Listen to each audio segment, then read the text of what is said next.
Hello and welcome back to another episode of Critical Reactions with your host, Bryan. We're going to wrap up this week with an album review as we typically do on Saturdays, diving into an album, a full album, going through each of the tracks and seeing what they're doing in isolation as well as they're part of the larger whole. Today we're going to be checking out an EP, this one from Xdinary Heroes. The EP is called Dead and came out in April of 2026. This is pretty much brand new. Now, there's only 7 tracks totaling 22 minutes. This is going to be an incredibly short album. And as I have done in the past, whenever one of these EPs or just shorter albums in general is requested, I allow them to throw in a couple of other tracks. You may remember when we checked out Seosin last year, we listened to a few tracks that featured some of the different vocalists over the years for that band, and we kind of got to see how that one EP we checked out compared to the band's evolution over time. We're going to see a little bit of that as well today. When we're done with these 7 tracks, we're going to check out 3 more that are kind of peppered throughout Xdinary Heroes history. We're going to be checking out one of their first tracks ever. We're going to look at one of their harder tracks. I've been told it's bordering on a metal sound. That's going to be interesting. And we're also going to check out one of their latest tracks that is described as just a wild and fun rock song. So we're going to start off with their latest stuff, dive into some stuff. Prior to that, we're going to kick this off though with the opening track for Dead and Helium Balloon. Let's dive in, see what's going on here. I don't know how long it's gonna take. I know the end is near. You're moving on to somewhere else. The formant shifting is an interesting way to start this. I'm slowly drifting away, far away from you. Tick-tock, tick-tock, 떠오를수록 조용한 언제든 터져버릴지 몰라. What should I do? I love to. I was filled with June. I'm afraid but it has slipped away. Ooh. A nice big progressive anthemic sound.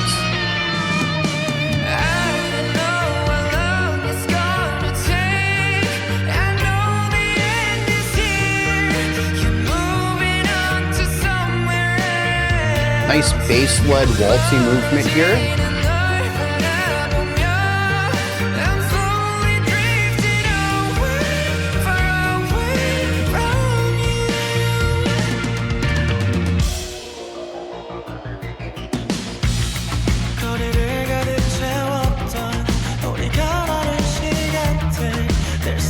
This track's all over the place. 4 sections in with 4 different vibes.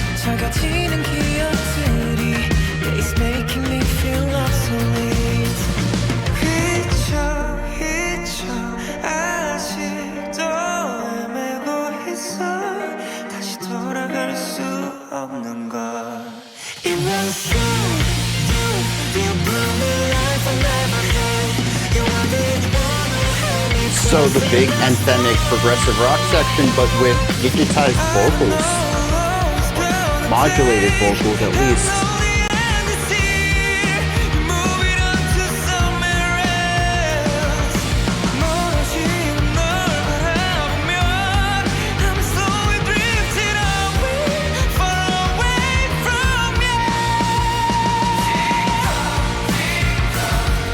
Ooh, the bells.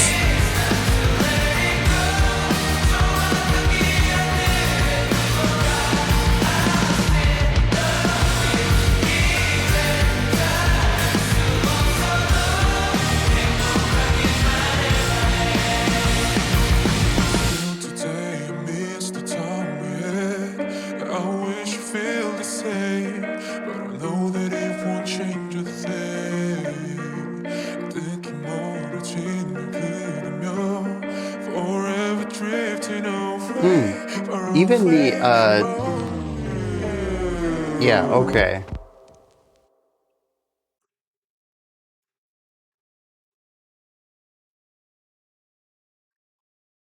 Yeah. Okay. This is very solid. Assuming I understood this correctly, I have a strong grasp of what this is doing, or at least my interpretation of it. So much of this track seems to support this read, so I'm pretty confident in that, and I'm kind of hoping the lyrics line up with this too. This track is linear growth. Even at that, we start off at the beginning just vocals and a keyboard, I think it was, maybe it was a guitar. All of this is shifted though. As we saw at the end, we wrap up the track exactly where we started. It's with a formant shifted sound, formant shifted down. It creates a lower pitch on the vocals. This is paired with a slightly detuned instrument as well, and there's just this feeling of being flat, of being lower than. The flatness, I think, is very, very directly related to the pitch of the instrument, which is flat. That's the term for being a little under the pitch as far as intonation is concerned. But it also isn't expansive, it isn't explosive, it isn't detailed. It's just these two ideas that sound a bit lacking energy. To use a balloon metaphor here, it sounds a bit deflated. The balloon metaphors will continue.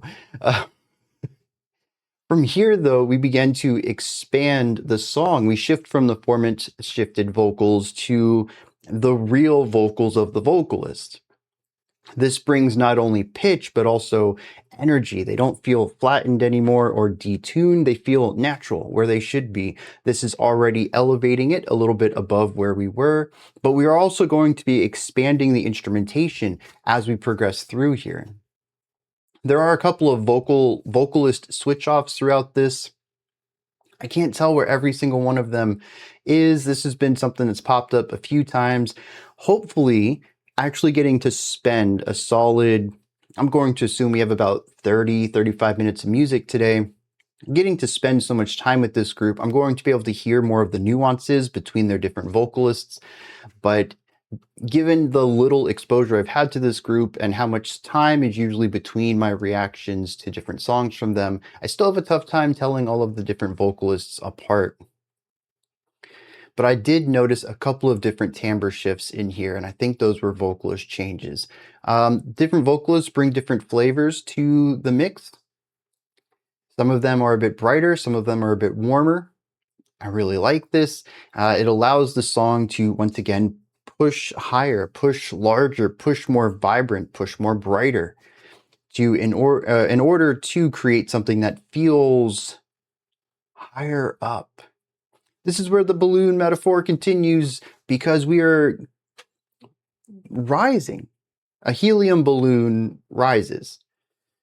And this song does too, from start to finish. I've talked about in the past how the traditional way of pacing is generally wanting to start lower and reaching a peak at the end of the track. This is actually typical story writing pacing as well. You will find the same process in novels or film. But you can't have consistent upward movement because that's going to fatigue the viewer, the reader, the listener. So you typically rise up and then dip down a little bit, rise up, dip down. So you have these peaks and these valleys, and the distance between the peaks and valleys are going to continuously increase, but it still gives you an up and down movement while having this continuous rising feeling. That's not what this does.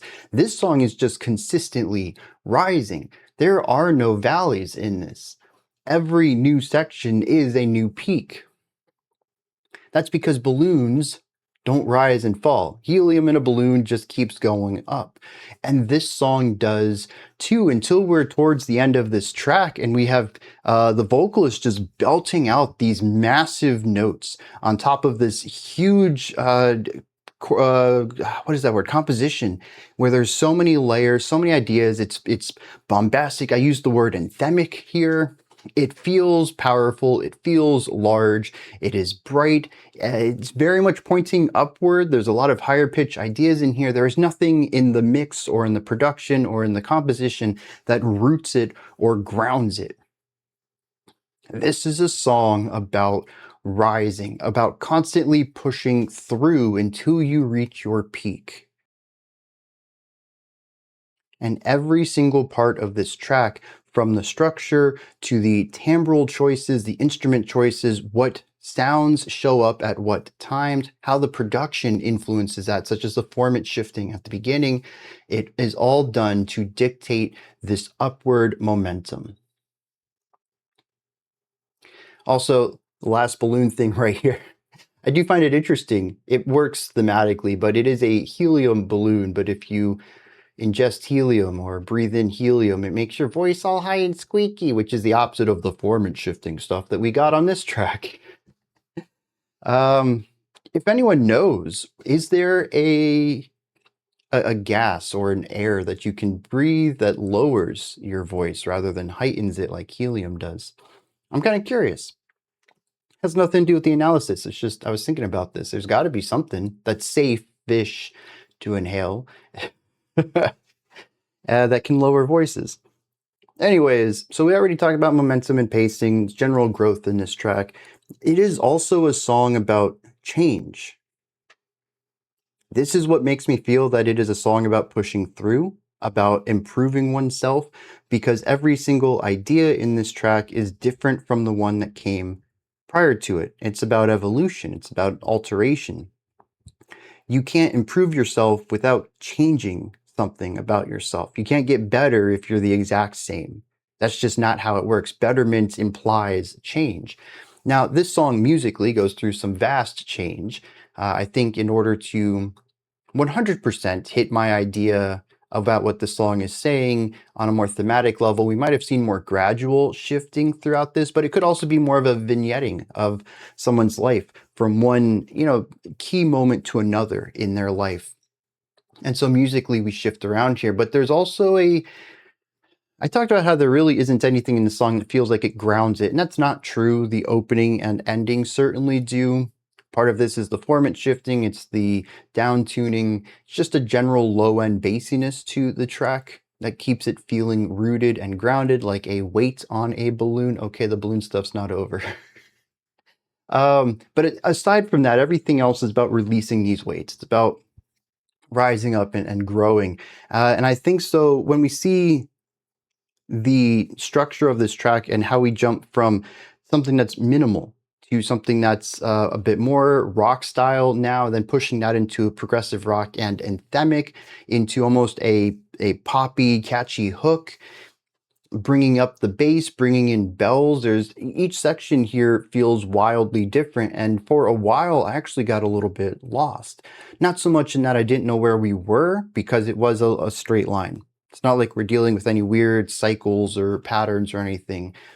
We just have this idea, then this idea, then this idea, then this idea. But I didn't really understand why, what any of these ideas were supposed to be conveying together. For a moment, I felt that we were just channel surfing. It wasn't until I realized that the intensity, the production, what qualities of these instruments are highlighted in the EQ, and generally looking at the pitch of the composition, where that was pointing, that I began to find this rising pattern throughout. But it really does jump all over the place for a while. It probably makes more sense on a second or third listen, but going through it the first time, a little bit of whiplash going on in there. And so that's what gives me the vignetting. We're not smoothly moving through someone's life and growth. We're jumping between key moments where they show or felt that they had grown within themselves. We're not seeing the, years of practice. We're jumping from, fiddling on a guitar and doing poorly to nailing a song at like a local competition or something. And then we're seeing them on a big stage, and then we're seeing them as superstars. I don't know if this is necessarily about music, but music's just where my mind goes. It probably makes sense if you have seen a few videos of mine. Music and food, those are like my main two areas where my mind sits. But yeah, so we kind of get these quick jumps, and I think that's what the wild shifts in music are supposed to represent. But I also appreciate those wild shifts in music too. As I've mentioned before, I don't think I talked about it too much on the first time we checked out Xdinary, but certainly the second. Have we checked them out 3 times? I started to pick up though on the wide gamut of rock influences they have and their vast understanding of the rock genre. From some of its earliest sounds to some of its most modern sounds, they seem to have a strong grasp on things that are super poppy, things that are more uh, not operatic, but larger in scope, like rock opera can be, things that are more theatric, things that are just driven, hard rock style, progressive styles. They have a strong grasp on all of this, and they seem to be able to write and play music within all of these styles effortlessly. And I think this song, sort of with its channel surfing structure to it, you can really hear all of these different styles done exceptionally well. Even stuff that feels more modern pop, where we have minimal rock instrumentation that focuses more on texture and effects. I mean, the opening of this track is, again, a detuned instrument, a format shifted vocals, and some crackling in the background. This is very modern pop aesthetic, more so than, a rock sound in general, though pop rock does certainly lean towards this at times due to the affiliation with modern pop music. So it's just really interesting. And it's really interesting to see something like this where I've kind of picked this up on the periphery of listening to their music, but here it's just clear and present. These guys know what they're doing and they can jump between a lot of sounds. And again, just it's so effortless to them to dance between all of these. It does feel a bit segmented in here, but again, I think that's the purpose of it. These types of harsh transitions aren't my favorite, but I think artistically this is the best way to represent this, assuming that I'm correct in my assumption that of what this track is about. I guess when it comes to individual instrumentation on this track, I have less to say about that. We have certainly heard some guitar solos in other songs that were worth bringing up, piano solos, vocal melodies, vocal harmonies. Yeah, we've heard harmonies in other tracks, vocal styles, drum work, bass work. I don't really feel like any of that was present here. And for good reason. I really believe this is a track that is about the music. And maybe Xdinary Heroes is typically looking at composition from this perspective, but at least in this case, it feels like that is the core idea here. This song doesn't demand any sort of showmanship. There isn't really a place in this track for a wild drum solo, or for a guitar solo, or for belting vocals, for vocal ad-libs. This is a rather condensed song. It is only 3 minutes in length, but it feels so much shorter than that. And I think a lot of that is that we have like 6 or 7 sections in this track, which means that each section can really only be like 30 seconds long. And when each section is so short and you really don't have much of an idea of returning back to an idea, it's not like we have a verse, chorus, where maybe the second verse can expand on the first verse because we're already familiar with the foundation. Since we don't have anything like that, there just isn't really a lot of time for any specific section to be expanded upon. This is a song that is about atmospheres and sounds and emotion over showing off. So while I don't have much to say about the instrumental work in general for this track, that is also kind of the point of it too. It's not supposed to highlight any one specific element. I wouldn't be surprised if there were some parts in this album, though, where I could say, hey, dude, check out that guitar, check out that bass, check out that keyboardist, the drummer. Like, they killed it in this moment. This track just wasn't one of those. Finally, I want to bring this to the same place that we started, much like the music did at the beginning. The song itself ends where it began. And so we're going to end this analysis where we began. Why did we return to the format shifting? Why did we return to the downtuned instrument and the crackling in the background? If this song is about upward momentum, as I have mentioned, this doesn't fit that description. Part of me wonders if this is a failure, or maybe the rest of the track was a daydream. Picturing yourself getting better, improving, having freedom, whatever the story of a constant rise might be, but it is just a daydream. You're brought back to right now. I don't think this is necessarily sad. It certainly could be. I mean, this song could be about depression, which is where the format shifting would really lean into well. And instead of coming out of it, you just picture yourself better and then you snap back to reality and oh, there goes gravity. Everything's down tuned and you're stuck to the ground now. So maybe from that perspective, it is a melancholic track, but it might also be the concept of self-actualization, of what is that term where you have to think it and visualize it before you can be it. There's a big popular term in like self-help conversations in the past 5 years, and like I know this word, I can't think about it. Manifest. There we go. We have to manifest our future. And so the first thing is to visualize it. And maybe that's what this is. Picturing a moment when you're not in the state you are, where you are free to rise, to grow, to change. It's not where you are now. And at the end of the track, we do snap back to that, but at least we can see the process now. We can take that first step. And I think that's where the anthemic part of this comes from. It is a want, it is a need, but it's also the motivation. Let's dive into some lyrics on this one. See what's going on with Helium Balloon. Well, I got the main momentum correct, but not the exact theme. This is about floating as a balloon would higher and higher away, but it's not viewed positively. And so it reframes the opening and outro of this track. That feeling low, that melancholy that we hear there is actually the state of emotion that our narrator is in through most of this. There is still a feeling that some of the rising action areas is reminiscing on a positivity, that a joy still sparks through those moments. But it isn't daydreaming about the future. It isn't growth forward. It's a memory of the good times in the past, which is what makes the drop at the end, coming back down to earth, forming back into the present rather than sifting through the memories of the past, hit so hard. This is a track about the end of a relationship. It doesn't say if it's platonic or romantic or whatever, and that's fine. It doesn't need to, but there is someone who made our narrator feel alive.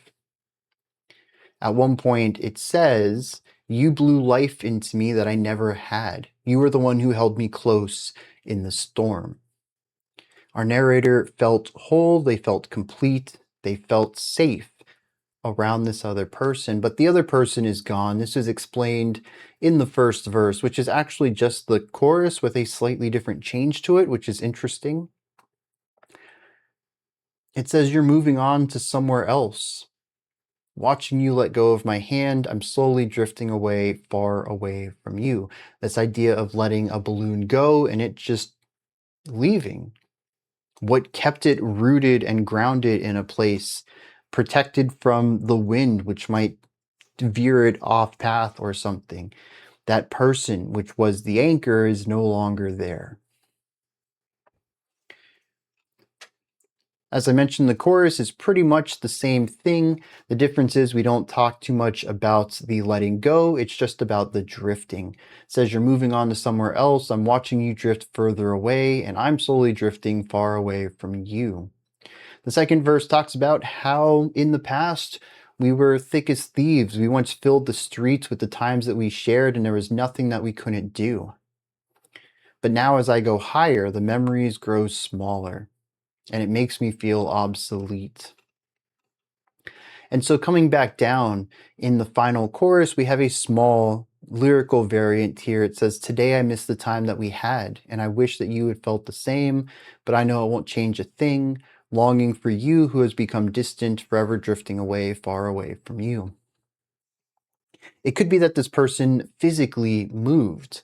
The idea of physical distance being a big part of this metaphor, but it could also be that they're just emotionally or mentally or anything mature wise. They're just different. The two people have grown apart.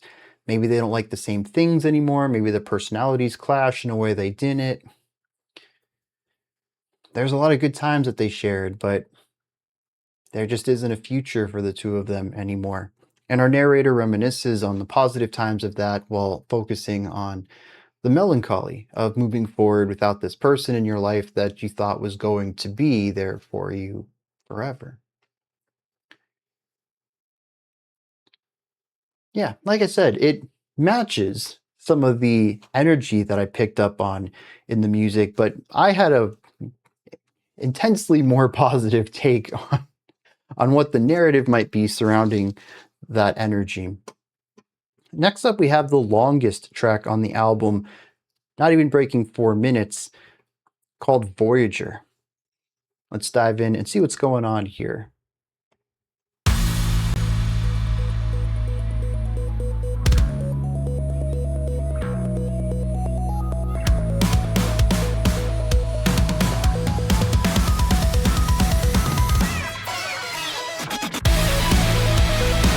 Yeah, actually very hyper pop if done through a rock lens. That was a cool transition. Lots of high energy and brightness, but a bit of a somber vibe to the chord progression.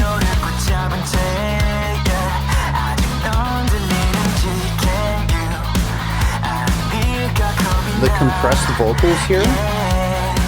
Offbeat guitar licks.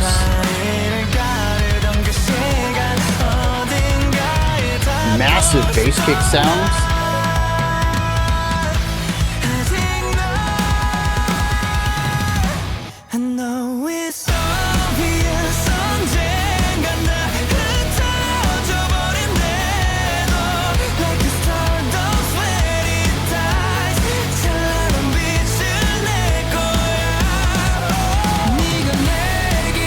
This 4 on the floor feel is a massive departure from the heavily syncopated verse.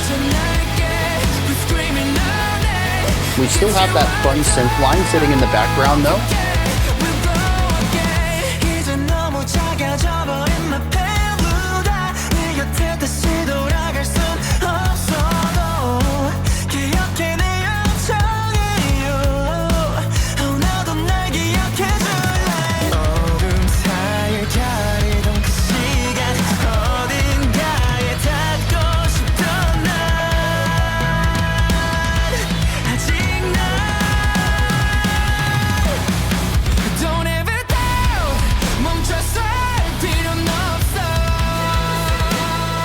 Is this a Brit? Oh. So a pre-chorus, post-pre-chorus? Pre-chorus expansion?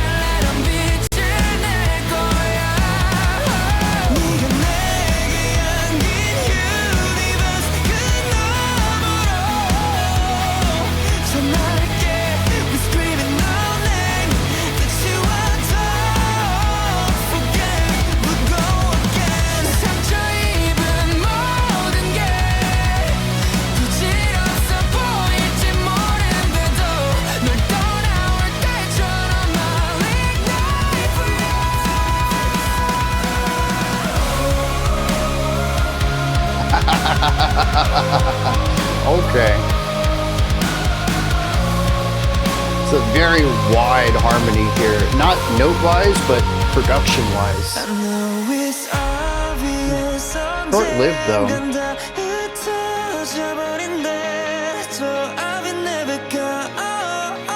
The slightly bluesy harmony and the slight twang almost make this feel like pop country vocally.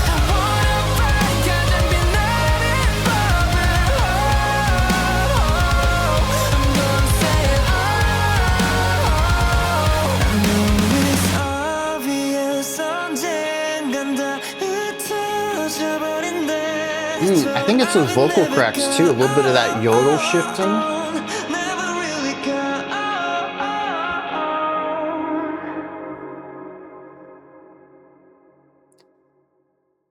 Yeah, in those moments, there's a bit of vulnerability implied due to the way that we move from the head voice into the chest voice over the vocal crack, which gives it a little bit of, I believe, it's called the yodel technique.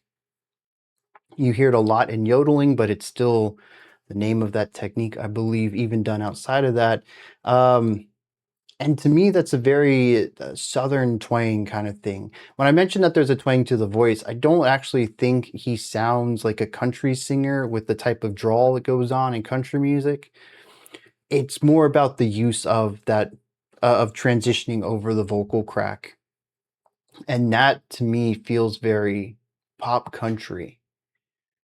And I think the slightly bluesy chord progression underneath also helps with that. And the thing about pop country is that when we dip down to moments like these, where it's just a single guitar and the vocals, it's very quiet, it's very intimate, and then you get those cracks in the vocals too, it's a bit manufactured because it's iterative. Almost every country ballad is going to be doing it these days. But at a time, it was done because it felt vulnerable, because it felt intimate. It wasn't as highly produced and pristine. This was a moment to hear a crack in the vocals. Even if it is a controlled one, it's still that crack there. And as usual, that's how tropes in iterative writing start. It's a really great idea that ends up being repeated by so many other people as they really like the sound of that and what it implies and adds to their music. So it's interesting to put that in here because the rest of this track feels like a pop punk song. Lots of moments in here, at least vocally, a mix of the note choices, the note intervals in the vocal melodies, but also the chords underneath really scream pop punk. Especially the sort of positive, I guess it's like bittersweet anthems of pop punk, like late 2000s, early 2010s. Especially the wide ohs that we had in here. That is a pop punk anthem classic. But that bittersweet element here is so much embedded into this era of pop punk as the people who were making it and listening it were growing up into adulthood and part of their childhood was behind them. Not necessarily thinking the best days are behind them, but so many good memories that adulthood doesn't really allow them to engage with as much as there's more responsibilities for people to take care of and less time to just do the random hanging out that kids can do and just having more free time affordance. And that vibe is really implanted in this track about pushing forward while hanging on to the past through this pop punk lens. But what I found really interesting about that perspective there is that often these vocal melodies would be played on top of prog rock keyboards. And this was wild to me because it's not a sound I think I would have ever wanted or asked for. I'm still not entirely sure I like it. There's a bit of an emotional clash between sort of the simple sincerity of moving forward while hanging on to the past and the more complex emotional elements of whatever the synthesizer is doing in some of these faster runs with the expanded harmonic information. There's certainly this clashing of childhood simplicity and adulthood complexity going on here. And in a lot of ways, especially the pre-chorus where the synthesizer is the strongest and most prominent against these pop punk vocals, it almost feels as if a band like Frost were setting out to create a pop punk anthem without abandoning their prog rock roots. And it's a really interesting combination of sounds there. And much like Bittersweet is both positive and negative emotions simultaneously, so much of this song, again, comes through as complexity and simplicity simultaneously smashed together. And I think that's part of why it's a little awkward, but much like bittersweet sounds are something that we've acclimated to, and it doesn't sound as conflicting to many people who have experienced music like this. I'm sure that more time with this, I would start to hear this less conflicting and more as a compound emotion of the track. But it's still, the first time through that, I was like, whoa, dude, they're putting like prog rock, almost slightly jazz fusion chords underneath this very standard pop punk and anthemic stuff. And it was quite jarring that first time. It softened up on me over time, but it's one of those things when it's just kind of surprising. Because like I said, I would never have even thought to ask for this. As much as I love those two genres of music, they kind of clash in a lot of ways. And it's not one of those cases where it's like peanut butter and chocolate and you're like, dude, someone just needs to smash this together because it would be fantastic. But it's very cool that they went in this direction. We also have another element of contrast in here, which, you know, I've already pointed this out though, but it's the rhythmic element. The opening intro, as if there was another intro, the intro and the opening verse are very syncopated, whether it's the offbeat hits on the synth, the offbeat hits on the guitars, the very syncopated drum work. We had some cool 3-3-2 ideas peppered all throughout this track in the drum part, which is just a way of breaking up the 8 half beats in, well, it could be 8 whole beats in 2 bars of 4 or 8 half beats in a single bar of 4. But instead of dividing it evenly, 2, 2, 2, 2, you have 3, 3, 2. So you have bop, bop, bop, bop, bop, bop, bop, bop, bop, bop, bop, bop, bop, bop, bop. This shows up all over this track. It's a cool little bit of syncopation that has a bit of pulling back. You have the slower 3-beat sections, and then the 2 feels like you're rushing forward because you're missing that 3rd beat. You go into that 4th idea, that 4th phrase sooner than you would expect, sooner than if we had stuck with a static grouping of 3. And so it's this push and pull. You feel like time stretches and then it compresses and then it stretches and then it compresses. And this goes along very well with the whole idea of moving forward while hanging on to the past that I feel in this track all over the place. And this rhythmic idea is complementary to that. But we also have all of this syncopation going on in the verse, playing around the downbeat. And this is contrasted heavily in the chorus, which is 4 on the floor. It is just hammering away the beat. 1, 2, 3, 4. 1, 2, 3, 4. Just really leaning into the static rhythmic idea. Now, at the end of this, we do see a 3-3-2 drum fill that takes us out of the chorus, or in the final chorus to just repeat the chorus again.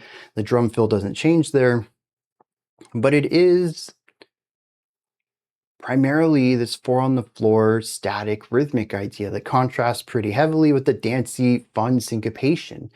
This one's more rigid. This one's locked in place. Another bit of contrast that could be pushing away from fun to, or looseness to rigidness, or fun to static, or something along these lines. It could also be childhood to adulthood, having to have more rigid structure in your life in order to uphold the responsibilities you have. If this song isn't about growing up, lyrically, I'm going to be really surprised, but it could be like Helium Balloon where I get all of the right ideas out of it. I just take it in a different narrative direction. But all of this stuff is heavily encoded in the track. I'd be very surprised if the lyrics were not focusing on some sort of friction or contrast between two ideologies. It doesn't necessarily need to be childhood to adulthood. That's just, it really makes a lot of sense to me, especially when focusing on this nostalgic bend that the album or this track has in general.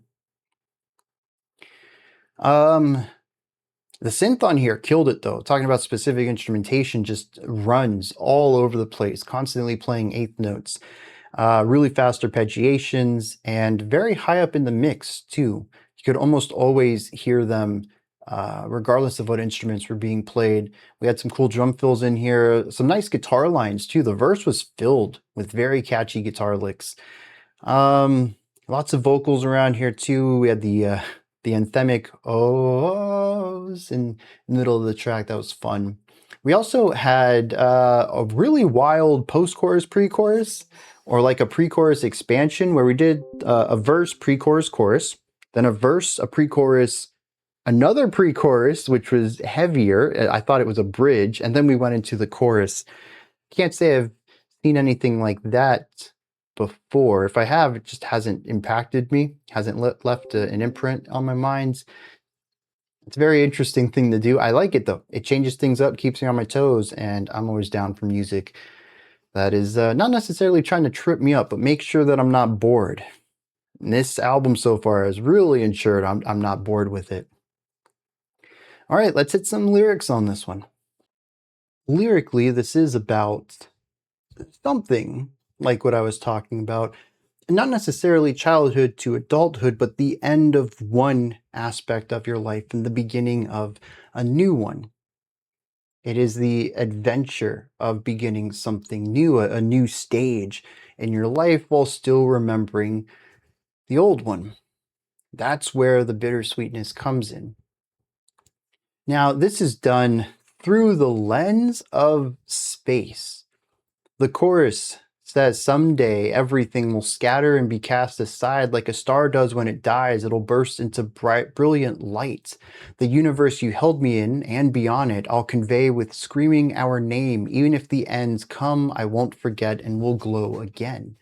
It says that I've gone so distant from you in space, and much like a supernova, the energy that I'll put off, that you'll put off, that all of this will put off when we die will be enough energy for everyone to know what we did here, who we were. We will glow again. People won't forget. The second verse talks about being so far from home that it's just small, something off in the distance. It says, even if I can't return to your arms, remember the reason for my journey. Will you remember me? The bridge says all of our wounds may seem meaningless. Just like when I left you, I'll ignite for you, burning brighter until we disappear. About not forgetting you, though our lives took us separate passageways, I'm never going to forget who you are, who you meant to me, what we did together. It's an interesting parallel to the previous track about feeling lost when someone's life takes them in a different direction than yours. This is the person taking that journey and leaving someone else behind. The opposite side of the coin, but a bit of a different narrative on this one too. I do want to bring this up real quick. The theme of this one, as the name hints at, is Voyager, particularly looking at Voyager 1, a satellite that was sent up into space to take pictures and send them back to us. The final picture it took was that of the Earth, which was nothing but a little blip, a small pixel in the picture itself, as the satellite was so far away from home. This idea is used linguistically in this track. The very first verse says, I know that this will all come to an end, and I'm holding on to this fading signal. I wonder if you can still hear me. The reason that the final shot was of the Earth was because this was as the satellite was drifting outside of range of the planet. It wouldn't be able to send any more pictures to us. Talking about holding on to a fading signal.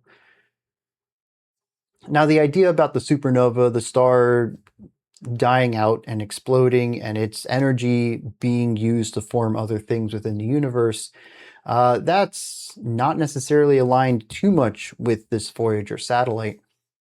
But everything else is. Even verse 2, it talked about, turning back and seeing the pale blue dot so small in the distance. That was the last thing the Voyager did. This all lines up thematically really well, presenting the idea of moving on with a new journey while looking back on what you had prior to you through the lens of space in general and the Voyager more specifically.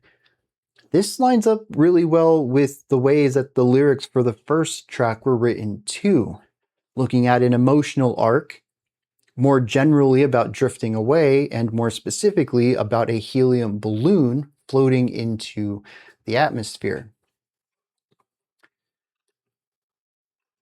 It's really interesting how honed in these lyrics are, and I see it as a very sharp contrast to a lot of the rock and metal that we get on this channel, which is usually not too different from this. We do get some stuff that's just surface level, the words say exactly what they mean, but there's a lot of stuff where they're coded in a single layer of metaphor, not too different from this. It's just that the metaphor isn't as consistently explored, and I don't think it's as clever either.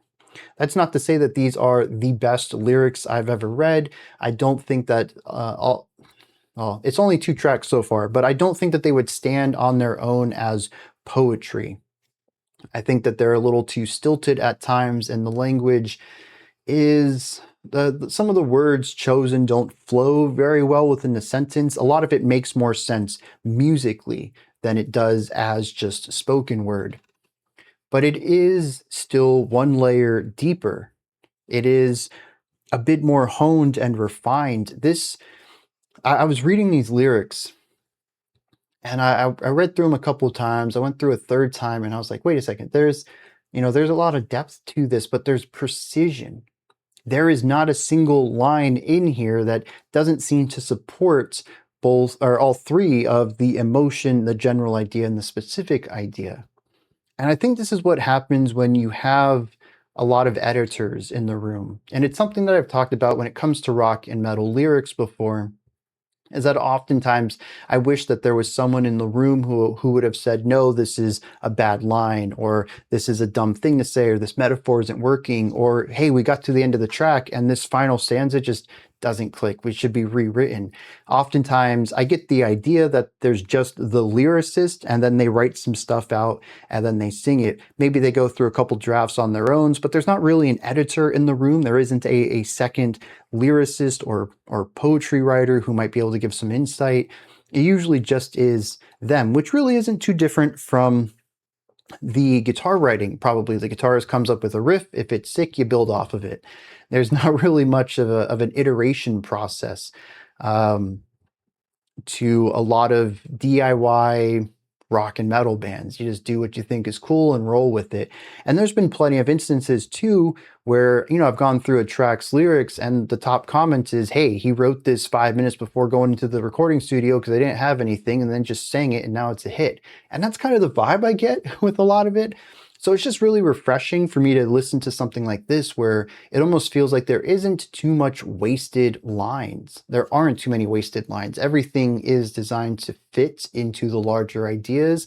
And if there is any repeated phrasing or ideology within it, it isn't done in a regressive way, just in an iterative way, reiterating a core idea. Nothing so far has, I have felt, diminished the lyrical writing at all, which is refreshing for me. I don't know how much of this is... I'm going to go back and read some of the comments on previous Xdinary Heroes because I vaguely remember that they have a record label, but I don't remember how much interference the record label has into the writing process. I don't remember if this is like a K-pop group where there is like dedicated writing teams or lyricists that are making sure that everything is perfect, or if this is just the band making it. So I'm going to look that up real quick when I do lyrics. Actually, I already did lyrics. Let me just pause here and look that up then.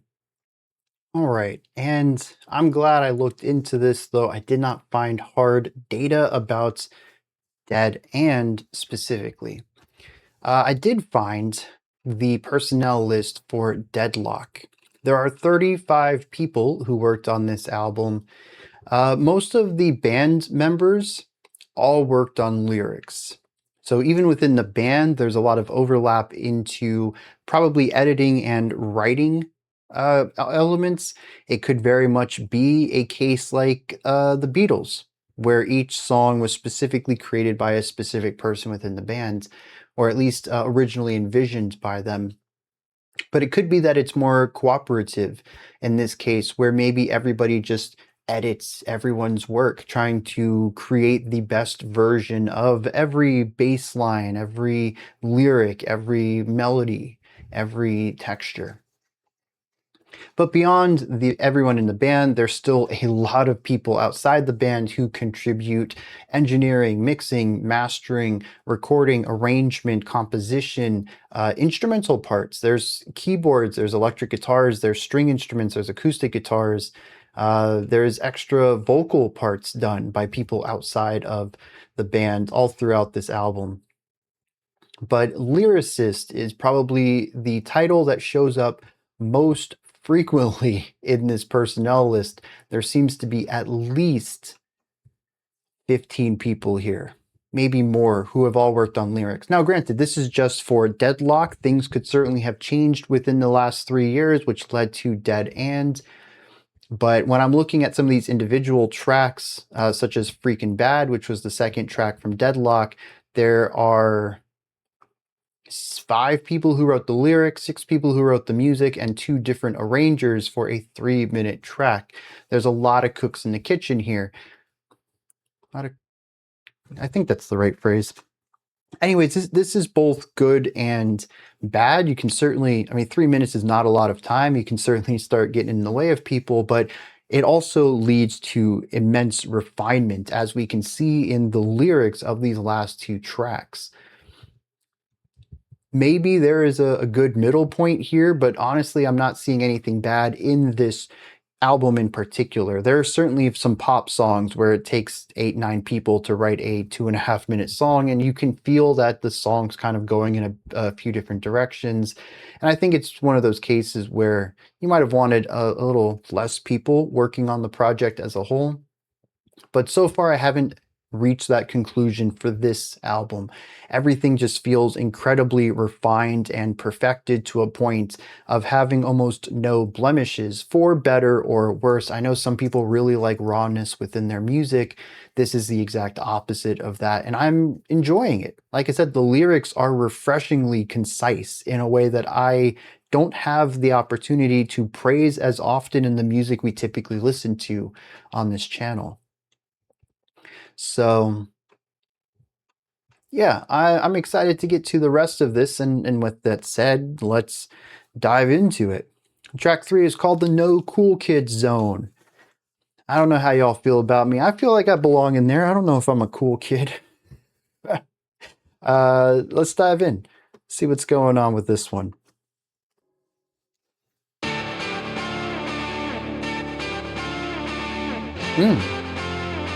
That little slide.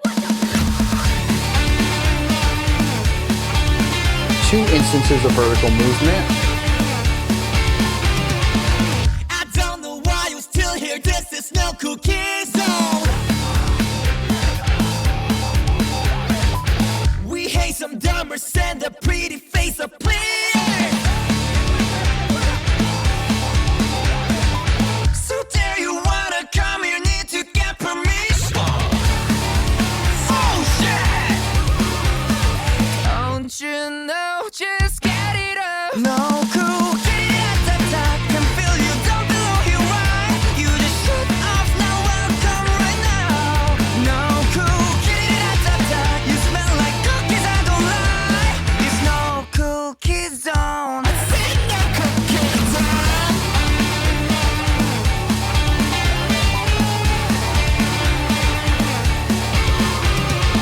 Sorry, cause I'm so sick of acting cool when I'm not.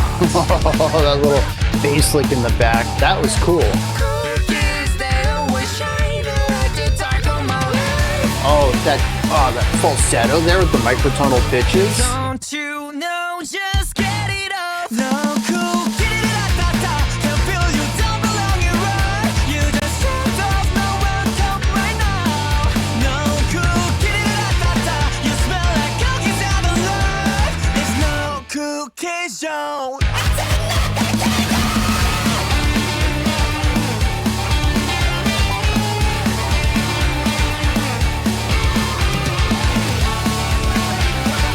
What the fuck, everybody? So how you feel What when in someone the said world? a stranger is how I felt when I'm with the cookies. I'm so happy to make you feel right, but you know that I still love you guys. three wildly different ideas within 15 seconds into this solo.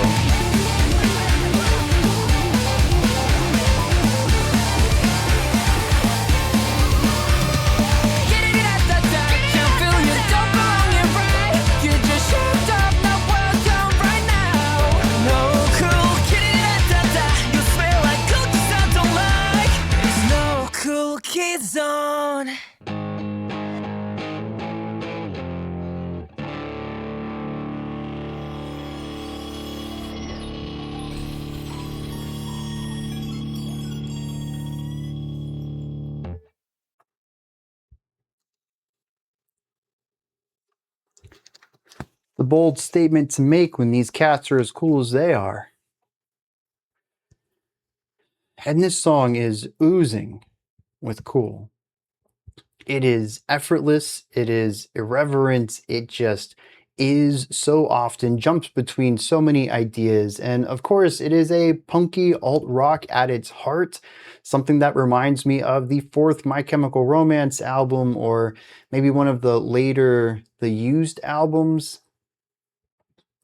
Especially, I think it reminds me of The Used in pertinence to the heavy use of electronic sounds and digitization and glitch in general throughout, which The Used started to toy around with a little bit around the Vulnerable album, which I think was their fifth, and certainly in their two recent albums from post 2020s, as they've gone back to their alternative rock roots.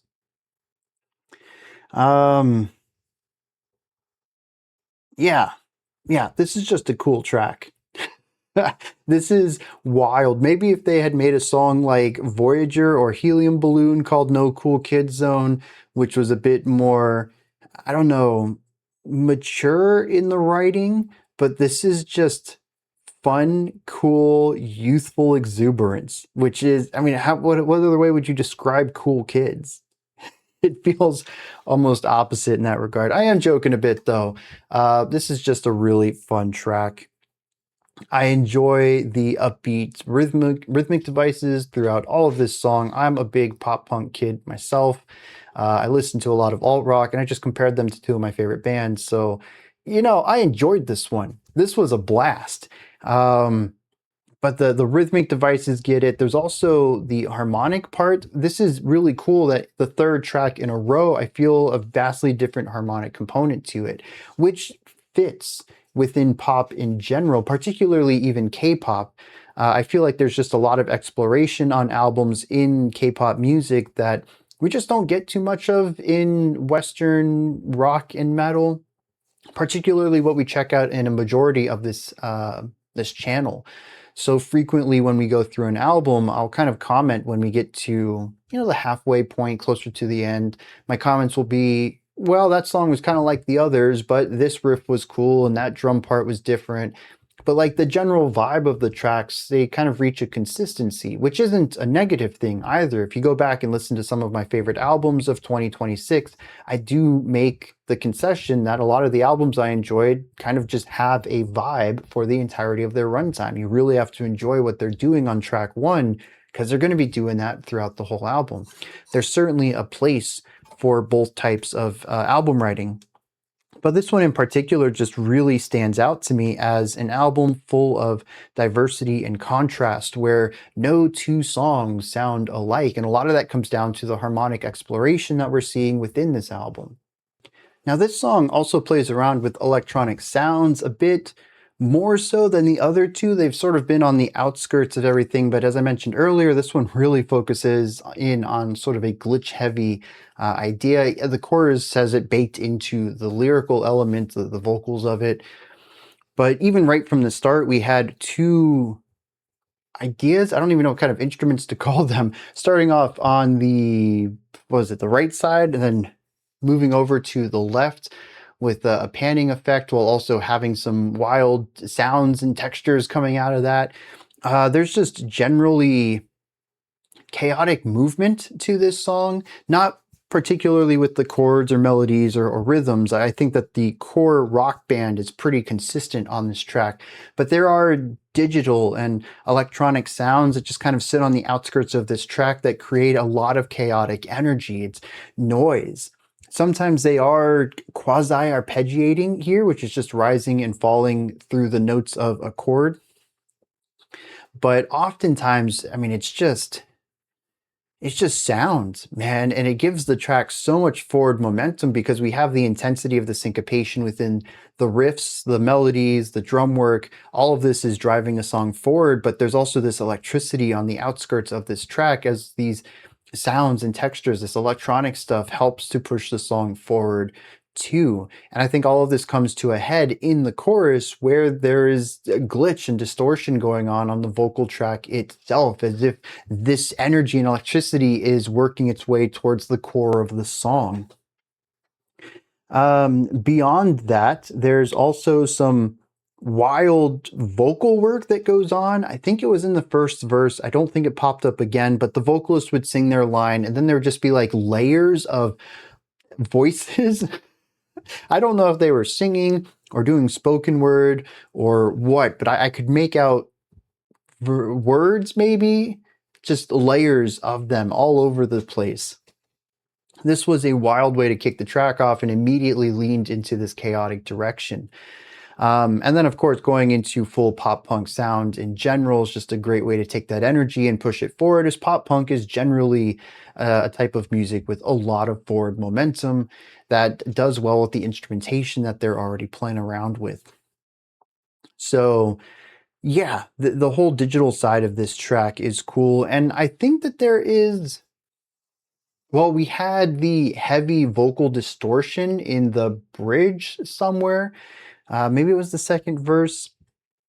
I don't know. This was an incredibly dense track, at least sonically. I think compositionally, we're still looking at something pretty standard. We got a 4-chord progression throughout some of this, 8-chord progression in other places, syncopated rhythmic loops on the guitar. So we're looking at pretty standard riffs there, tighter patterns that are repeated over and over. The vocals are based around ostinatos as well. So even beyond that, I think we have a general verse chorus structure to this track. In a lot of ways, it is a straightforward song, but it also feels incredibly layered and dense and exploratory based on the sounds of it. All of the different textures and timbres present within the track itself that kind of sit on the outsides of this core rock band experience in the middle of the track. And it's all just incredibly wild, but like I said, we have this this vocal line that sounds distorted. I think it is production distortion rather than some sort of harsh vocal that the vocalist is using, but it kind of evokes that same feeling, that same vibe of creating this this energy, this electricity, this tension in the vocals. And it all comes together into something that is very cool overall. And still, I kind of walk away from this thinking, why is it called No Cool Kids Zone when these kids are cool? There's some heavier sections in here, something that kind of pushes more towards a pure punk sound, maybe something closer to post-hardcore in this song that I thought was pretty cool. That was in the bridge, I believe. But otherwise, it kind of sits around this pop punk palatability while having a little bit of a cool edge to it. I think I've used the word cool too many times. Let's dive into some lyrics and see what's going on there. I find it comical here that I just got done praising the depth to their lyrics for the previous 2 tracks, and here we have something that's just straightforward, dumb fun, which matches the energy of the track too. There really isn't a lot of depth or layering to the musical side, where previously I've had, these overarching, narratives that go along with what I'm picking up in the music. And this one I've pretty much just talked about as a straightforward pop punk song. And the energy here is similar lyrically. It is what it says on the tin. It's called the No Cool Kid Zone, and it's a song about if you're a cool kid, you don't belong here. That's it. That's the whole track. It is lyrically not my favorite. I think there is a second layer to this, but we'll dive into that in a second. The opening verse says, I don't know why you're still here. This is the no cool kids zone. We hate dummers like you and the pretty face of players. So don't come in here if you don't got permission. The chorus says no cool kids. says, "You're not welcome here. And you smell like a cool kid, so what are you doing here?" This is the gist of the track. The second verse, though, is the one that I think kind of gives a second meaning to this. It says, "Sorry, because I'm so sick of acting cool when I'm not. Cool kids, they shine, and I like the dark of my life." The latter half of that just feels a bit edgy for edgy's sake. But I think the first idea kind of goes along with masking pretty well, of fitting in with people where you don't feel like you would fit in normally. This is, in a sense, a song about finding a place where you can be yourself. Which I kind of wish that was the perspective of the lyrics rather than the exclusionary elements. Everyone needs a place where they can be themselves. Sometimes that is within a larger group. Maybe you are just someone who's generally even just not even thinking about acting any specific way. You're someone that just fits into a lot of situations and you just be yourself everywhere. That's cool, but not everyone is like that. Some people have to present themselves differently in front of other people, because if they're just themselves, they're just, sometimes people aren't cool with every single aspect of someone. You just kind of have to diminish parts of who you are around certain areas or certain people. And that can be exhausting. I know. I don't know how to shut up about music. We are an hour into this and we're only 3 songs into this album. I have talked a lot about music, and sometimes that's not what people want to dig into. They don't want to talk about the nitty-gritties of music. They don't want to know about some fun facts of the history of a band. They just want to talk about, I don't know, the recent weather changes or something else. I don't know, dude. I don't know what people talk about.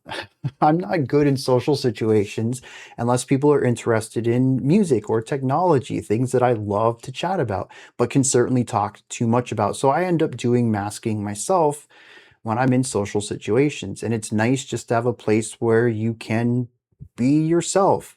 Just turn off the hyper intense figuring out how to act around people part of your brain and just be yourself. This channel is my no cool kid zone, if you will.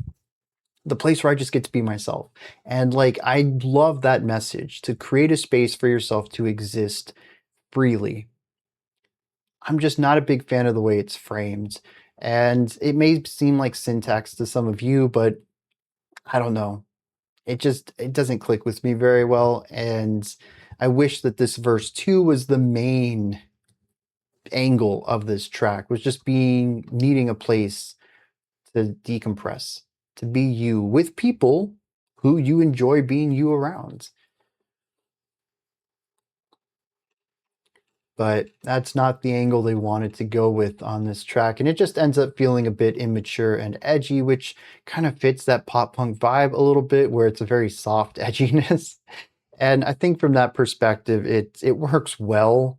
It certainly feels like some of the more vapid related lyrics that I used to listen to in the 2000s pop punk music, but there's just not enough substance here for me, almost 40 years old, to really get behind this one with the way that they've presented it.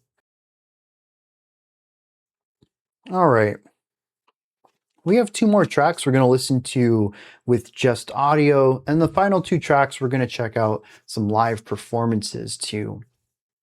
And then we'll dive into the extra material to fill out the rest of this video.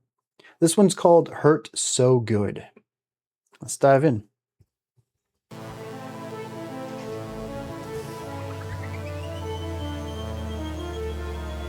Yep, pretty standard arpeggiation, root, third, fifth, and octave across the shifting chords.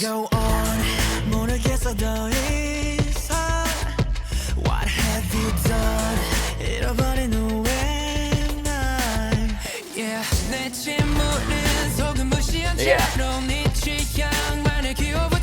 I'm done. I wanna say bye bye.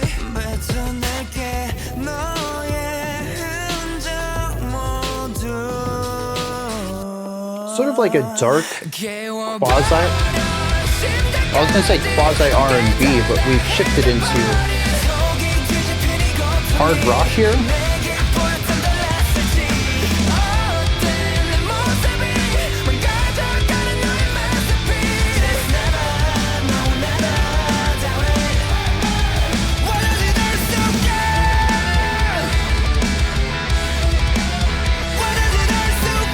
The heavy use of the pedal tone here, very metalcore.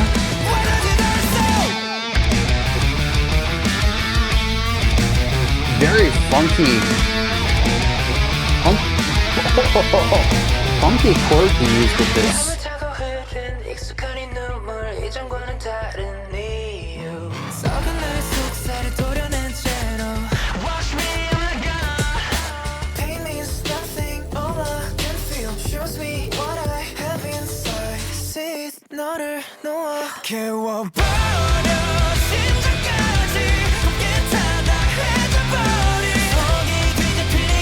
Really big guitars. That hasn't been a thing really on this album. Even on the rhythm guitars, they've been a little thinner, taking up less space in general.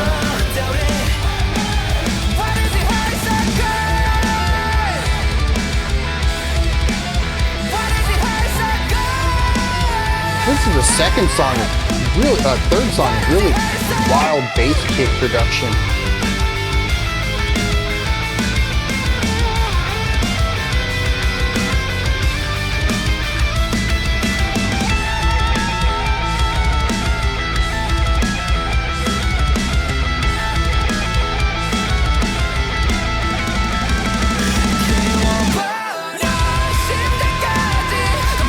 Yeah.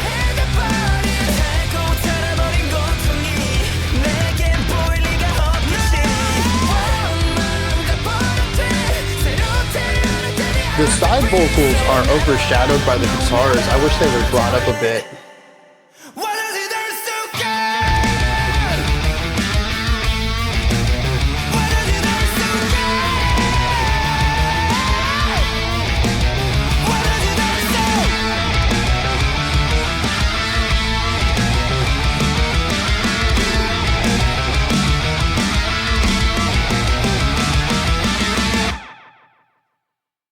Yeah, this album is going by really quickly.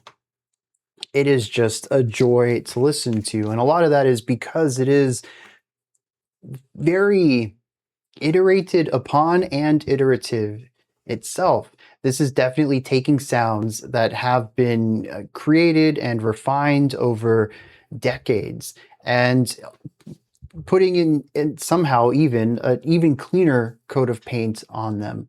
While also applying it to a variety of sounds back to back. This song had a little bit of melodic metalcore in it. It had hard rock. It had that light R&B, but also empty electronic stuff in here too. Very vibey and atmospheric.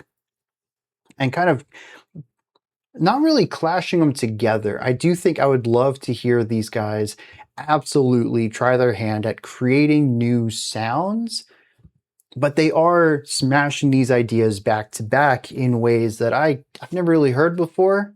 They're quite eclectic in their styles, and what kind of style should fit with others. This song should feel more disjointed than it is, but I think that there is a darkness and aggression that kind of ties everything together, whether it is the more aggressive guitar work during the pedal tone section, the heavy drums, especially the big focus on bass kick in this track, but also that ties into some of the edgy darkness in the slightly whispered vocals in the intro that's left with not a lot of instrumentation around it, just atmospheric sound to make something feel empty and dark and maybe even a little ominous. And that ominous has an edge to it too. It's less of an aggressive edge, but it's still, there's something dangerous here. And I think that this song does present something that is a palatable danger. Sort of like, maybe like watching a horror film where you're not in danger, but you get to experience the danger, the fear, the anxiety, the the adrenaline of being in a situation like that, even though you're not. Or actually, maybe I think more specifically would be more accurate, is a haunted house. where you get to be in these high stress situations, but a part of you knows you're not in danger. And I think that this playful danger that this track focuses on, because it's not a song that ultimately feels eerie or creepy or ominous, it just kind of touches on those ideas. It's a palatable danger. A haunted house is a really good parallel for this track. And that's what keeps it all feeling connected, because honestly, dark electronic music, quasi R&B, hard rock, and metalcore are very disparate ideas in general, and really this song shouldn't work as well as it does. But I do think that that segmented writing style, which is fairly consistent on this album, is something that ultimately I think holds it back from being progressive rock. I don't know where I was going with that sentence. From being one of the better progressive rock bands out there. They do a great job of understanding how to write all of these styles, but there really isn't any showcasing of merging them in any interesting way. It's simply saying, we can do this style, we can do this style, we can do this style, we can do this style, and that's a song. And it reminds me a lot of the earlier albums of Between the Buried and Me, where they kind of did this too. It's a very segmented style of writing that I think that they matured really well as they grew into their composition styles. It found ways to merge all of their influences together into something uniquely them. They kind of put their mark on progressive metal, and I'd love to see Xdinary Heroes do the same thing. Right now, they're a neat progressive rock band who has a lot of influences, but they haven't really made their sound yet. But I wonder too, and this is going to deviate a little bit, and I could be wrong in this too, so let me know, but it also feels like it's a part of a larger culture. When I think of K-pop in general, I also think of this fragmented style of music where we might have some, like a pop ballad at one time, and then sort of a trip hop section that's very moody and atmospheric, and then a high energy section where there's lots of harmonies and just very energetic, lots of forward momentum. And then we're back to like a moody section. And then it's very segmented. A lot of K-pop is. This is one of the things I think I even brought up when I talked about NMIX being one of my favorite albums of last year. I think it was the EP from last year that really stood out to me. And it is segmented though. It is one of the things that I wish they would have done better, but I'm starting to see this pattern now where the more K-pop I listen to, the more I see this as sort of just an element of the culture. It's a style of music that is made right now within this bubble. And so even from that perspective, I would think that I would like to see Xdinary Heroes break out of that bubble and start doing something their own. Again, they're great at replicating these sounds. They're great at replicating the style that's popular in K-pop music in general right now. I want to hear Xdinary Heroes music. I want to hear what they would do if they're not trying to mimic others. Because they have the chops for it. They have a strong understanding of all of these different styles of music. They have the musician chops to sing in all of these different styles, to play in all these different styles and keys and modes. I just want to see them take it to that next level and mash them together, create some stuff that's truly unique rather than having little snippets of channel surfing, which is still, we're 4 tracks in, and other than No Cool Kids Zone, which was a fairly focused track on the album, 1, 2, and 4 were very channel surfery. And that's fine. There's a lot of cool music out there that does that. I would just like to see it taking that next step and start merging ideas, create something fresh and unique rather than stuff that's already been done. And I think iterative is a word I've used a lot today, which is both fair and I think at times unfair. Again, like this track, I've never heard R&B and metalcore within the same song. That's certainly fresh. But it also didn't combine them. It didn't focus on what could be learned from one and the other to make them more fluidly moved between. We just sharply jumped between a bunch of different ideas.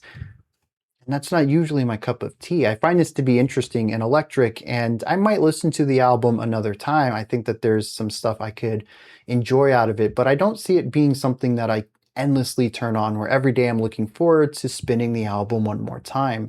And I think that the disjointedness of the album overall is one of those hurdles for me. It's a frictional point.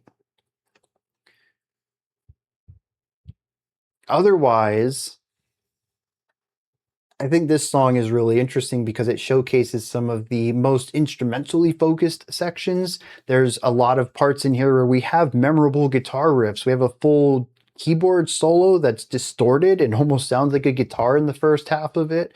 Um, there's a lot of drum parts in here. The bass kick on the drum is massive and punchy. It's got a lot of energy behind it. The bass kick has been a driving factor through a lot of these sections. It's been the syncopated portion of the drum kit for most of these tracks, but I think that production-wise, it's really emphasized here in a way that you can't ignore it. It's just, it drives a lot of the energy of this track, and it's got that low end punch that you really want for something as moody and edgy as this one to carry that danger throughout this track. There's some cool production work on the vocals that help add to this. And I do think that generally we have a nice movement throughout the first few sections as we go from the more empty, atmospheric opening part of the song into a harder rock, into the metalcore post-chorus that I think generally works well. I wish that the transitions, again, were a little smoother. Maybe we saw some crossover between them, but that the general growth of energy is it's well paced throughout. And that's, again, something that I think this album has done really well, is pacing and movement. The specific ideas aren't fluidly altered between, but if you look at energy between the sections, there's definitely a vision of how these ideas are supposed to be presenting a larger narrative. And a lot of that, it bleeds through as some of this hyper focused, every harsh edge shaved off element of having so many people working on this stuff. And again, I still view that as a massive positive to this album as a whole. I was interested to hear this darker sound from them, though. As I said, one of the extra tracks we're going to listen to is a more metal-esque sound. And having heard this, I have a lot of faith in what that one would be. Because previously, I'd really only heard them do rock music, and at that, pop rock in general. So I was kind of curious, how are they going to end up doing metal? But this is solid because metal isn't just composition. A lot of it is attitude, it's production. And while this ends up being a palatable kind of edginess, a palatable kind of sharpness, I think it still captures a lot of what metal is about, particularly when you look at the mainstream or alternative metal side of things. It captures that vibe really well on so many different fronts, and it doesn't sound like they're a tourist in the genre. It sounds like they have much like everything else they've done, a strong understanding of it so that they can execute on this well. All right, Hurts So Good. Lyrics. I may have spoke too soon after Voyager talking about the lyrical depth. This one also doesn't really have much of that. There is a general feeling of burning that's throughout here. And darkness, pain, it feels kind of edgy. This is also translated from Korean, so other than track 3, which I believe they sang in English, could be some things lost in translation in some of these lyrical dives. But the first verse, I think, already introduces a rather empty introduction, whereas I found Helium, Balloon, and Voyager to have interesting first verses that already introduced a concept and an emotion. I don't really get that here. The opening verse says, "I can't go on. I don't know anymore. What have you done? Who am I? I'm lost. I'm going to ignore the bruises inside that are patched up to your taste. I'm done. I want to say bye-bye." We don't really have an overarching theme to this. We do have an emotion of distraught, of pain. But there isn't a cool metaphor that this is all wrapped up in. This is all surface level ideas. There's someone who has hurt the narrator, and the narrator's ready to move on. They're tired of being who this other person wants them to be. The chorus says, "Vomited out even my heart, burned black, all tattered and torn. If you had seen this pain that has turned my insides out, would it have been different? How do I look? Your masterpiece is falling apart." So we have general animosity towards this other person, asking if they even cared at all. If you had known the damage you were doing to me, would you have continued on with this path? And he says, I'm all burned and blackened, tattered and torn. I am destroyed. And then the chorus says, "Why does it hurt so good?" We'll come back to this. The second verse says, "Those familiar tears flowing down my face. It's a different reason than before, but I'm carving out my rotten flesh. Pain means nothing. All I can feel shows me what I have inside, so I'm letting you go. I'm going to vomit it out, even my heart. I'm basically getting rid of anything that was you within me. I am done with this." I think this is interesting too. Track one is "You left me and I'm sad." Track two is "I left you, but I haven't forgotten you." And now track four is "I'm leaving you because you're toxic." And I find that really interesting then that No Cool Kids Zone is "I'm here with my friends and we're cool, but we're not cool because you're cool." And so this is the No Cool Kids Zone. It definitely deviates from the relationship of moving away from people. Tracks 1, 2, and 4 are about the end of friendships or relationships. It's about finales. It's about endings. Track 3 is not. Kind of deviates from that theme. But yeah, this one is you've ruined me, you've hurt me, and I'm moving away from you. I'm not going to let you hurt me anymore. And so a majority of this track is really solid. They try to go for some edgier ideas. "I'm burned and blackened. I'm cutting out my rotten flesh." I mean, it's definitely early 20s-year-old edgy metal lyrics. Yeah, I'll give them that. It's kind of got some emo flair to it, but the specific imagery is more on the shock value disgusting side I associate with like metal sounds or metal genres. And bringing in the metalcore sound matches that.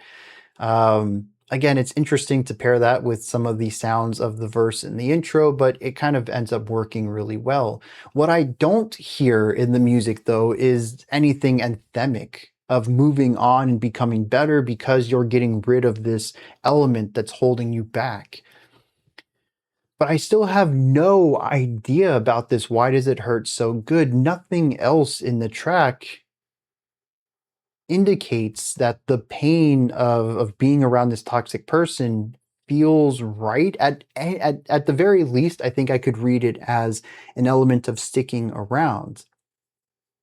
All of this should make me feel bad. You are literally burning my insides with your toxicity, but I'm going to stick around because it's a good pain. But it's definitely not "I'm going to stick around." It says "I'm getting rid of you. I will never," the pre-chorus, "I'm letting go of you. This is what you've done to me. I'm gone." And yet, it's, if I don't know, dude, "Why does it hurt so good" is a terrible line for this track. And it's the title too. So the pain of being around a toxic person is the heart of this song, both in how often it's repeated. It's the title track, it's the hook of the song, and I feel like it's the least important line in the song in general. I had so much praise on tracks 1 and 2. 3 was just surface level, and 4 is not written well.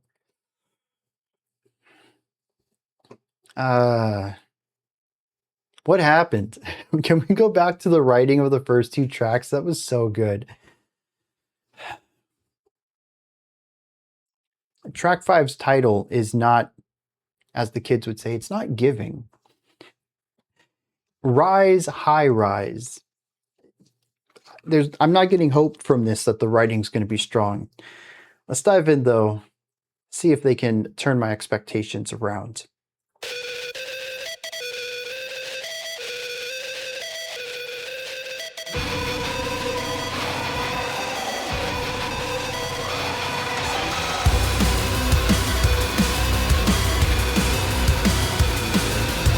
Yeah. Let's go. At first it felt holy, I got relics in my veins. Numbers were miracles. And then the big hit. Yeah.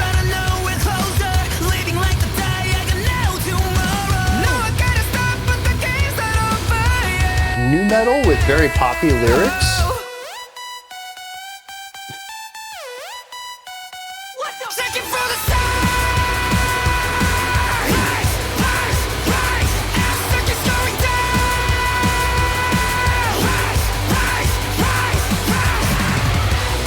The fun, faster played licks on the outskirts.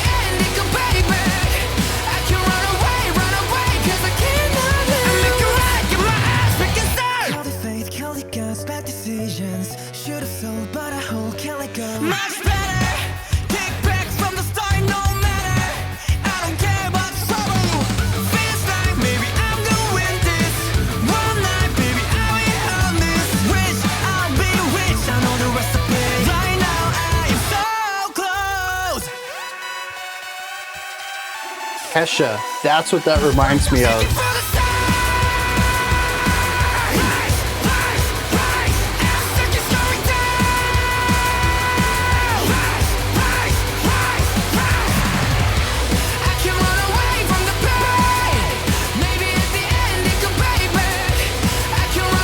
Really holding out those key tones of tension.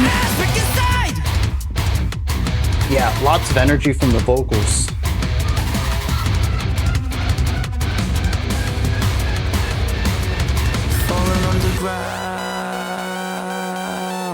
Destroyed. Just checking for the rapid high contrast switches.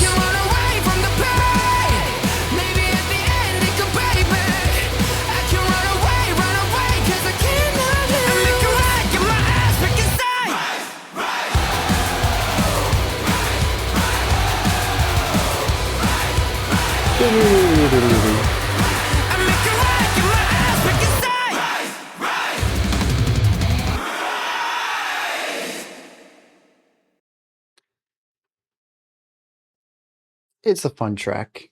That's about all I could say on that one. Much like No Cool Kids Zone, this one's hyper focused. This is a new metal track from start to finish. There's just not a lot in this one that kind of deviates from that sound, other than the Kesha style, this place about to blow, modular microtonal slide on that synth tone.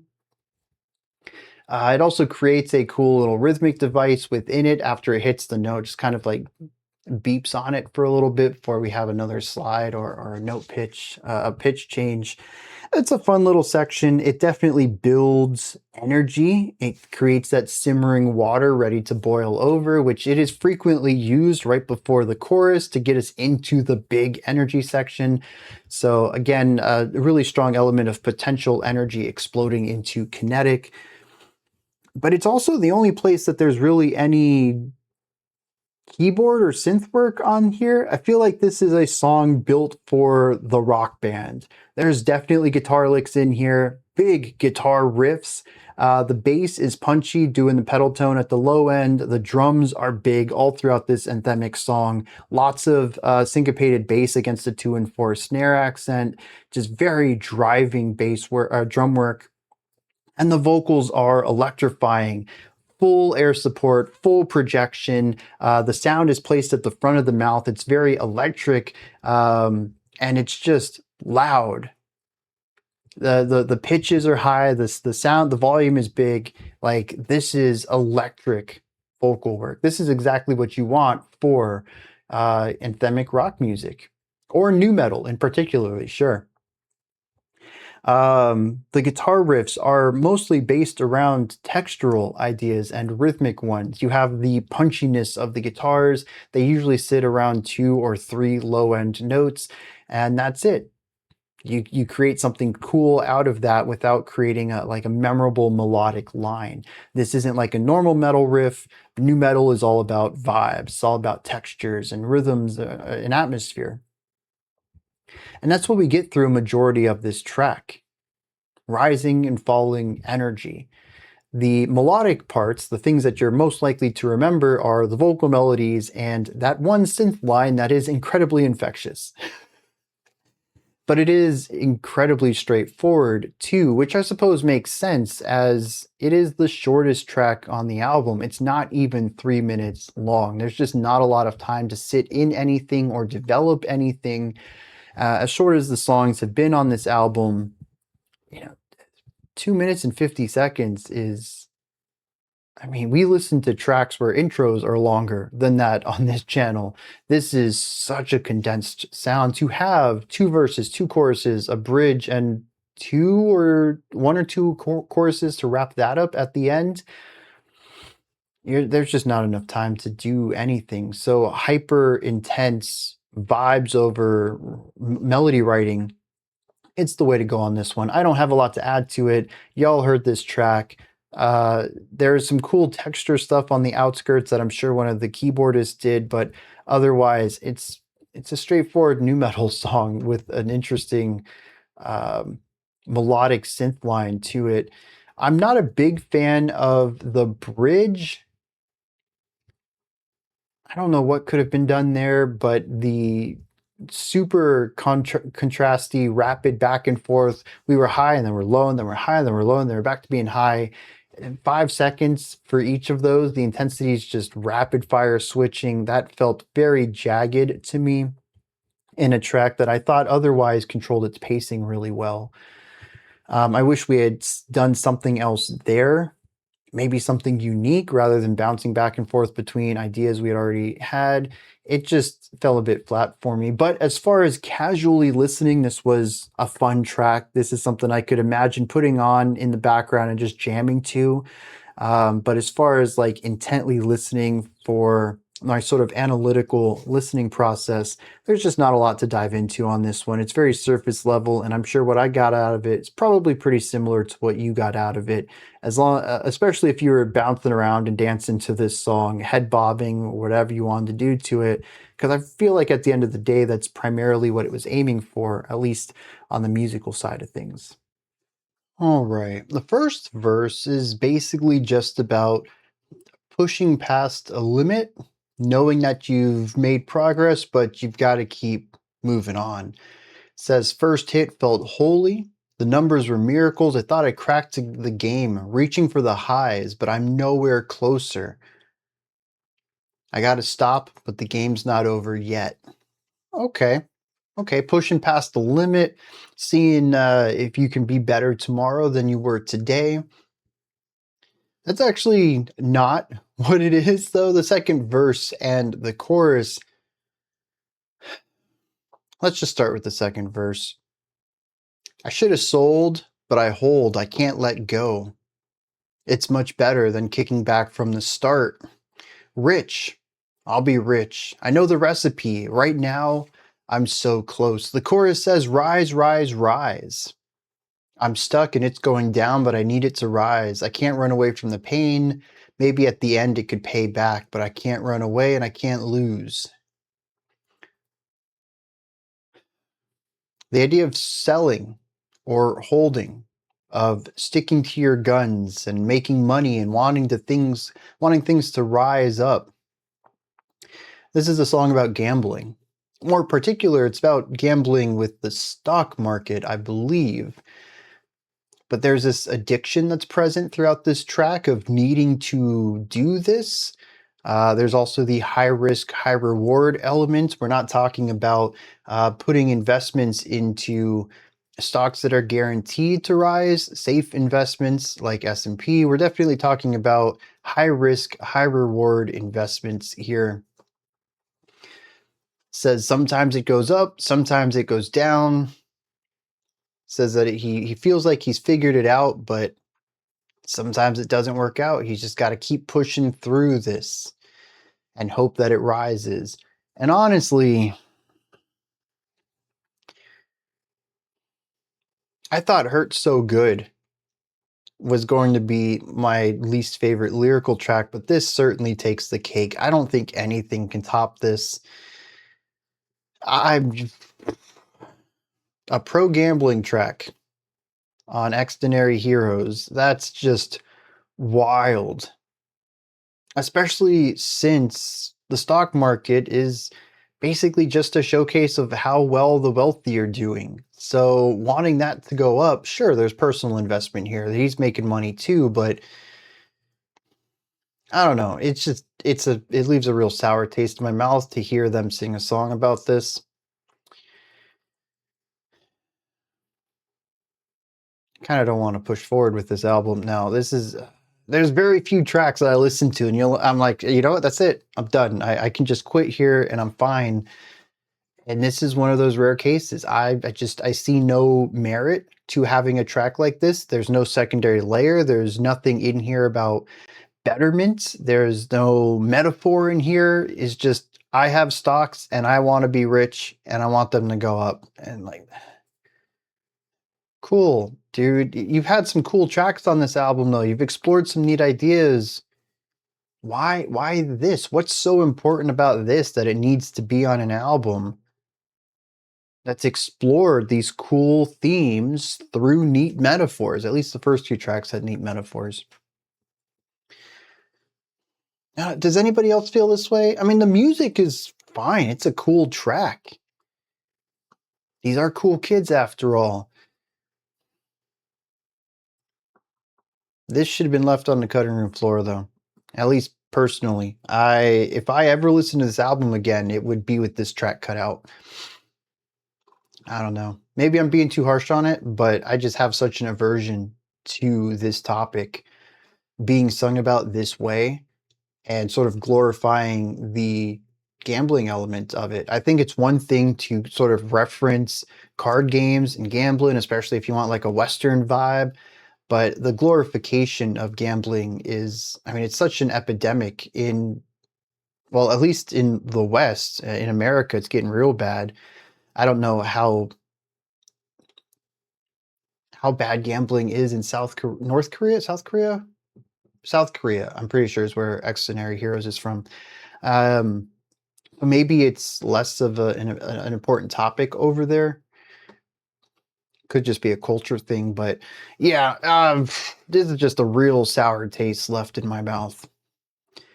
And as I mentioned, our final two tracks today, we will be exploring some live clips for them. This first one is called KTM. That was interesting. Let's see what's going on with this track.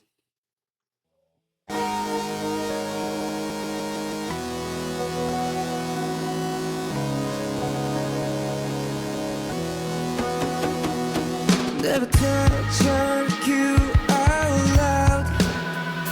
도망칠 곳 없는 이 현실이 된지요. Lots of movement on the synth.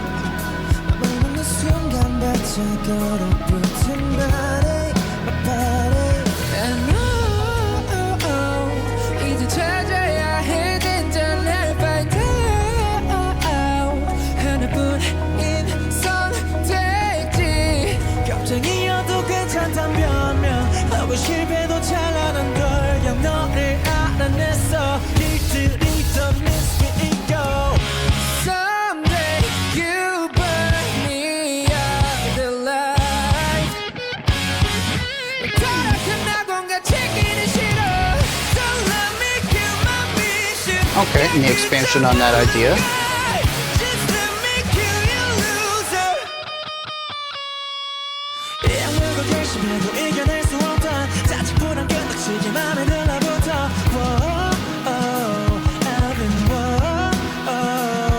지금 누를수록 거칠게 일어나 날 감히 지배하게 두고 보지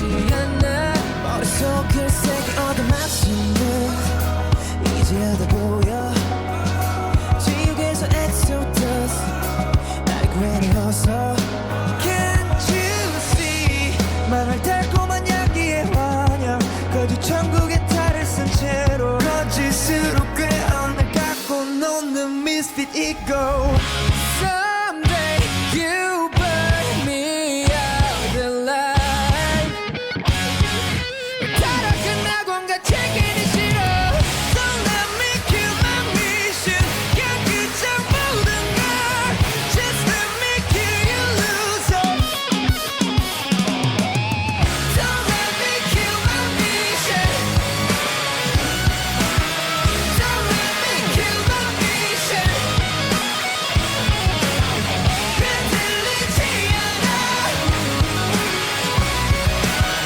Cause I got execution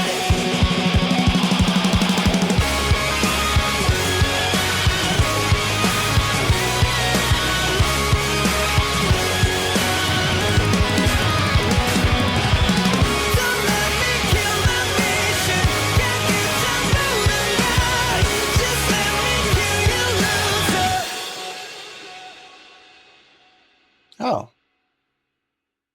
interesting way to wrap that up. Kind of an abrupt end right there.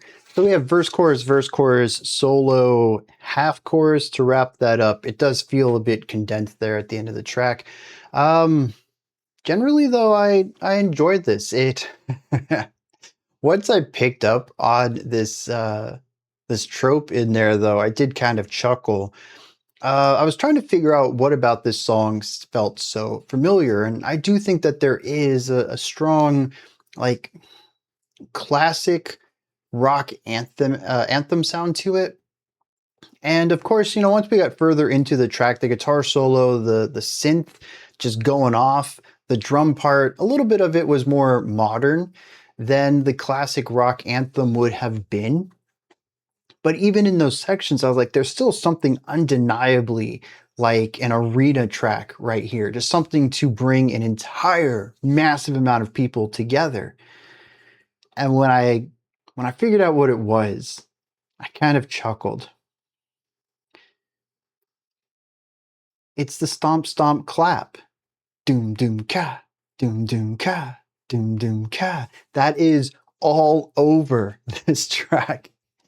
And it immediately made me think of Queen, which this isn't the first time that an Xdinary Heroes track has made me think of Queen. They certainly have an affinity for that sort of theatric rock opera style that, rock opera is kind of wrong. It's just a theatric kind of rock that Queen has always kind of worked well within.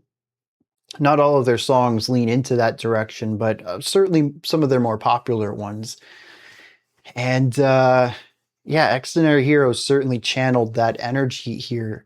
And I think that is what gives it sort of its simplicity. Aside from the bridge section where all the instruments seem to just be going off and doing some wild stuff, the verse and the chorus is incredibly simple. And, you know, most of the music has been very digestible. It's not been a complex progressive album, at least not in individual ideas. Again, they really like to throw a bunch of concepts together and try to find some way to make them feel cohesive-ish. And through that lens, I would certainly say they're progressive. But when you look at individual sections, there's very little complexity to verses, to choruses in isolation. But I feel like this is even simpler than the other 5 tracks we've listened to, and it is a very interesting turn to move away from our last 2 tracks, which have featured more metallic elements, whether it was the pedal tone focused metalcore writing of track 4 or the nu metal approach of heavy, gnarly guitar tones from track 5. This is anthemic rock. This is about as palatable as you can get within this genre. This is designed to be both digestible and enjoyable for as large amount of people as possible, so you can get so many people to sing along with you at a stadium, like if you're filling out a stadium or something like that. This is, you know, the song that everyone, it's the stomp stomp clap. You can get a whole audience to participate in that rhythmically. And through that lens, we also see a simplicity of the guitar work, a simplicity of the keyboard work, the bass work. It's also another track that feels a little let down on the keyboard side of things. Everything's just kind of reduced down to harmonic or textured information. So I don't know. It's kind of like the first track where it isn't designed to show anything off. It's really aiming. Every instrument is aiming to support a concept, and the concept for this track is we need to get as many people to be able to participate in this song during a live show. I don't know if that is the intent to it, but that is the intent of this sound historically, and they are recreating it fairly well here.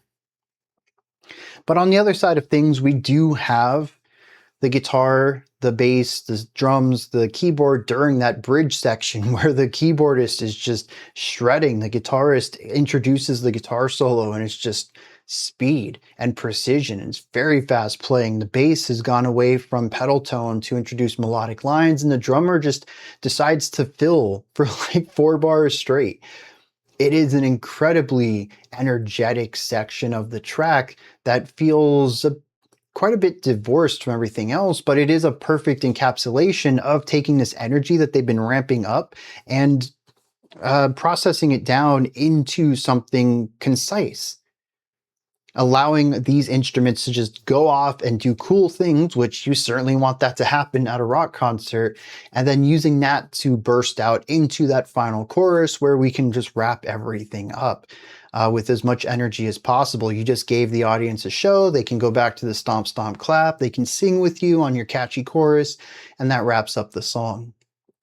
It is certainly a more functional track than anything else on this album, but again, I don't look at that as a negative thing. It's just an objective description of what this track is doing. And I think that it is a cool way to kind of it simultaneously brings the complexity intensity down in the album. Again, we just came off of 2 metal adjacent tracks, but it brings the energy up as far as like audience participation. So you can't really participate on an album though. So I'm going to view it as a little bit of an energy drop towards the end of this album, since we just had 2 high octane things. And I'm going to wager that this final track on this EP is going to be either a very quiet, vulnerable, isolated song, because we're already on a downward trajectory, or this energy came down a little bit so we can punch back up and have an impactful finale on our final track. Let's hit some lyrics on this one and see what's going on. One thing I looked up was what Xdinary Heroes meant as an artist name. And I came across this little tidbit here that states it's a shortened form of Extraordinary Heroes, and it means that anyone can become a hero. I thought about that for a second, and I like the meaning of it, but I was trying to figure out how that came through in the name. I believe it's because we kind of stripped out the extraordinary parts. We sort of just had ordinary, but the X still looks cool, so we have Xdinary. And so that's where that comes from. But Ordinary Heroes is also a very fine phrase, meaning anyone can become a hero, talking about the everyday, ordinary person doing something heroic. Xdinary creates, well, it obfuscates the information right there. I had to go look this up. It wasn't as clear as Ordinary Heroes. But that's where this other thing kind of clicked in my mind too, when I think about the K-pop bands that I have been, and groups as well, that I've been exposed to. They all have eye-catching names, at least when written out in romanized. Xdinary is an eye-catching word right there. It's very easy to see that and think, oh, dude, that's weird. It doesn't quite roll off the tongue too well, but it looks interesting. And I noticed the X thing also in the group I mentioned earlier, Nmix. They have 2 X's in there. They could have just went with the phrase in mix, but they didn't. They stylized it using the letter N and then 2 X's, keeping it all capitalized. It is visually eye-catching, even though it is sonically just kind of a phrase. And I wonder how prevalent that is within K-pop. Again, I am a tourist within these worlds. I have listened to enough to have some knowledge about the music itself, and I've probably checked out a dozen or so artists by now, and one of them ended up on my album of the year for 2025. So I'm certainly dipping my toe into the world of K-pop, but by no means would I call myself an expert. So if anyone has more information on that, maybe you have a catalog of thousands of K-pop groups in your mind that you can kind of see if this visually alluring pattern is consistent. I'm all ears on that. But I don't know, Xdinary Heroes just doesn't say as much to me without having to look something up as Ordinary Heroes would. And when I thought about this, like, dude, Ordinary Heroes is like a pop punk band name. Like, I could absolutely have seen that from a US group in the late 90s, early 2000s. Xdinary Heroes doesn't feel very Western, but it does feel very Korean to me. And I think that's because it's visually interesting. Now, getting to the lyrics here, this is an interesting track. The pre-chorus says, I have to find my true self. There's only one choice. I have to find out. There's excuses that it's okay to be a coward and that failure can even be glorious, but I've got to push past that and figure out who I am. There's a misfit ego that is trying to tame me. The chorus says, someday you'll burn me out alive, or I'll refuse to be trapped in a corrupted paradise. Don't let me kill my mission, or just end it all. Just let me kill you, loser.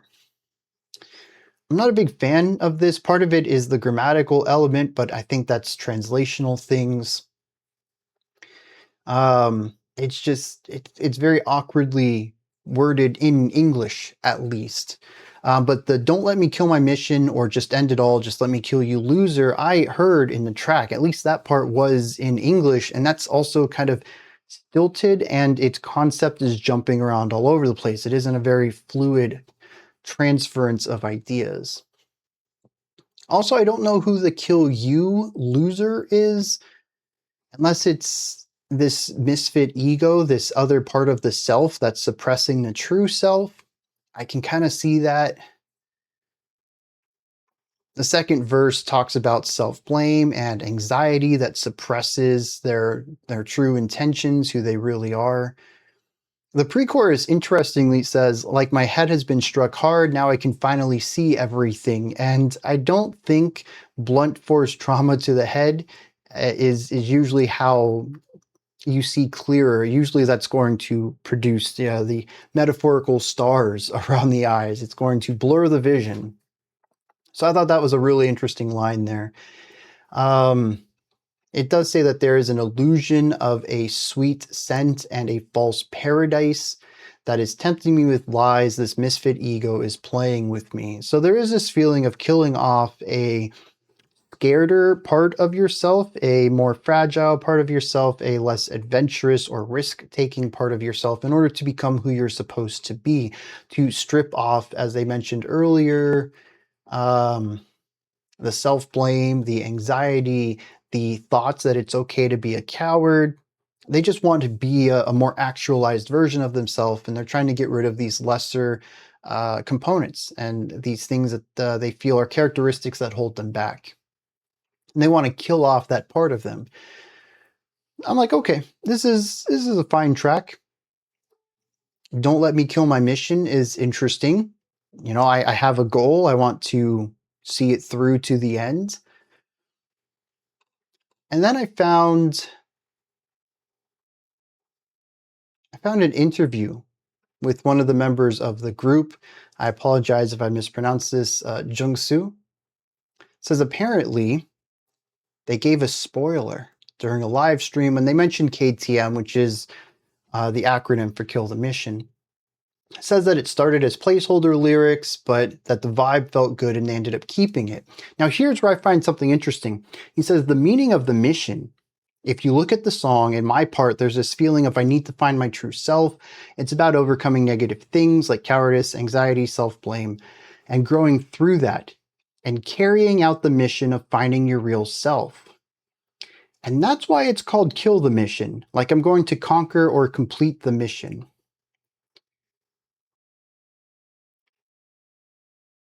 I think this is really interesting because, one, it's the exact opposite of the track. The chorus is all about don't let me kill my mission, which makes a lot more sense to me.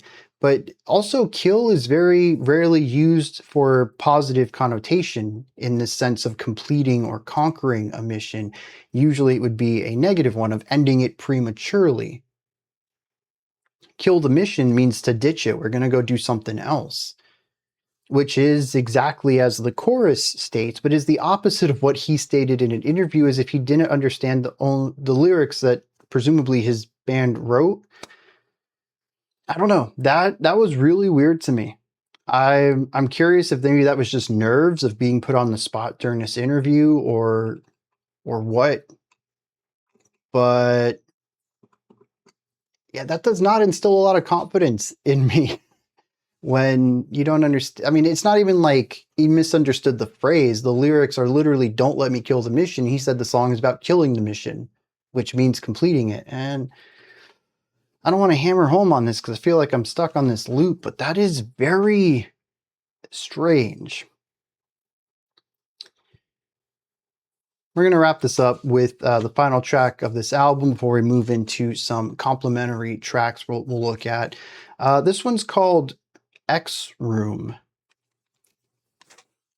Let's dive in.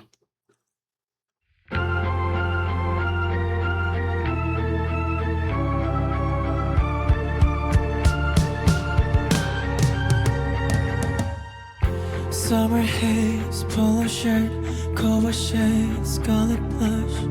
Everything of art was flawless. Memories in fading light. If you're gone, then why do I hold it like it's something holy? There's calm in here, but there's also some eeriness on the outskirts.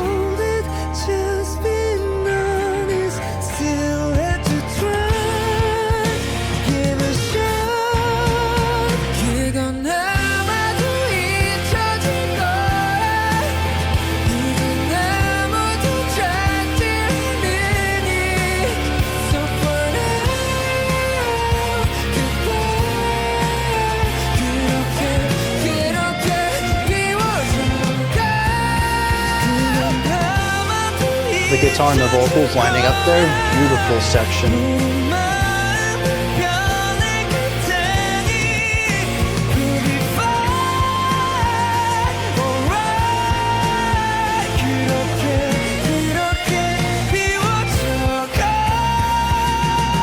Days of guns and roses, we couldn't live and let die again, dragging out the stories. We love it with each other. Running out of motives, we put a fell apart. But when I'm looking back, I notice we had quite a ride. 잊혀질 거야. 이젠 아무도 찾지를 않으니. So for now, goodbye. 그렇게 비워져가.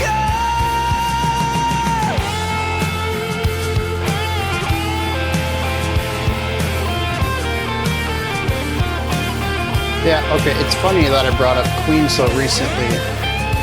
Heavily inspired by Queen, but a modern day reinterpretation of their style. Dies in the darkness, and your promise into me wrote it. Still on the fight, worth the shine. 우린 남아도 잘하는 거야. 이제 아무도 찾지 않아도. So for now,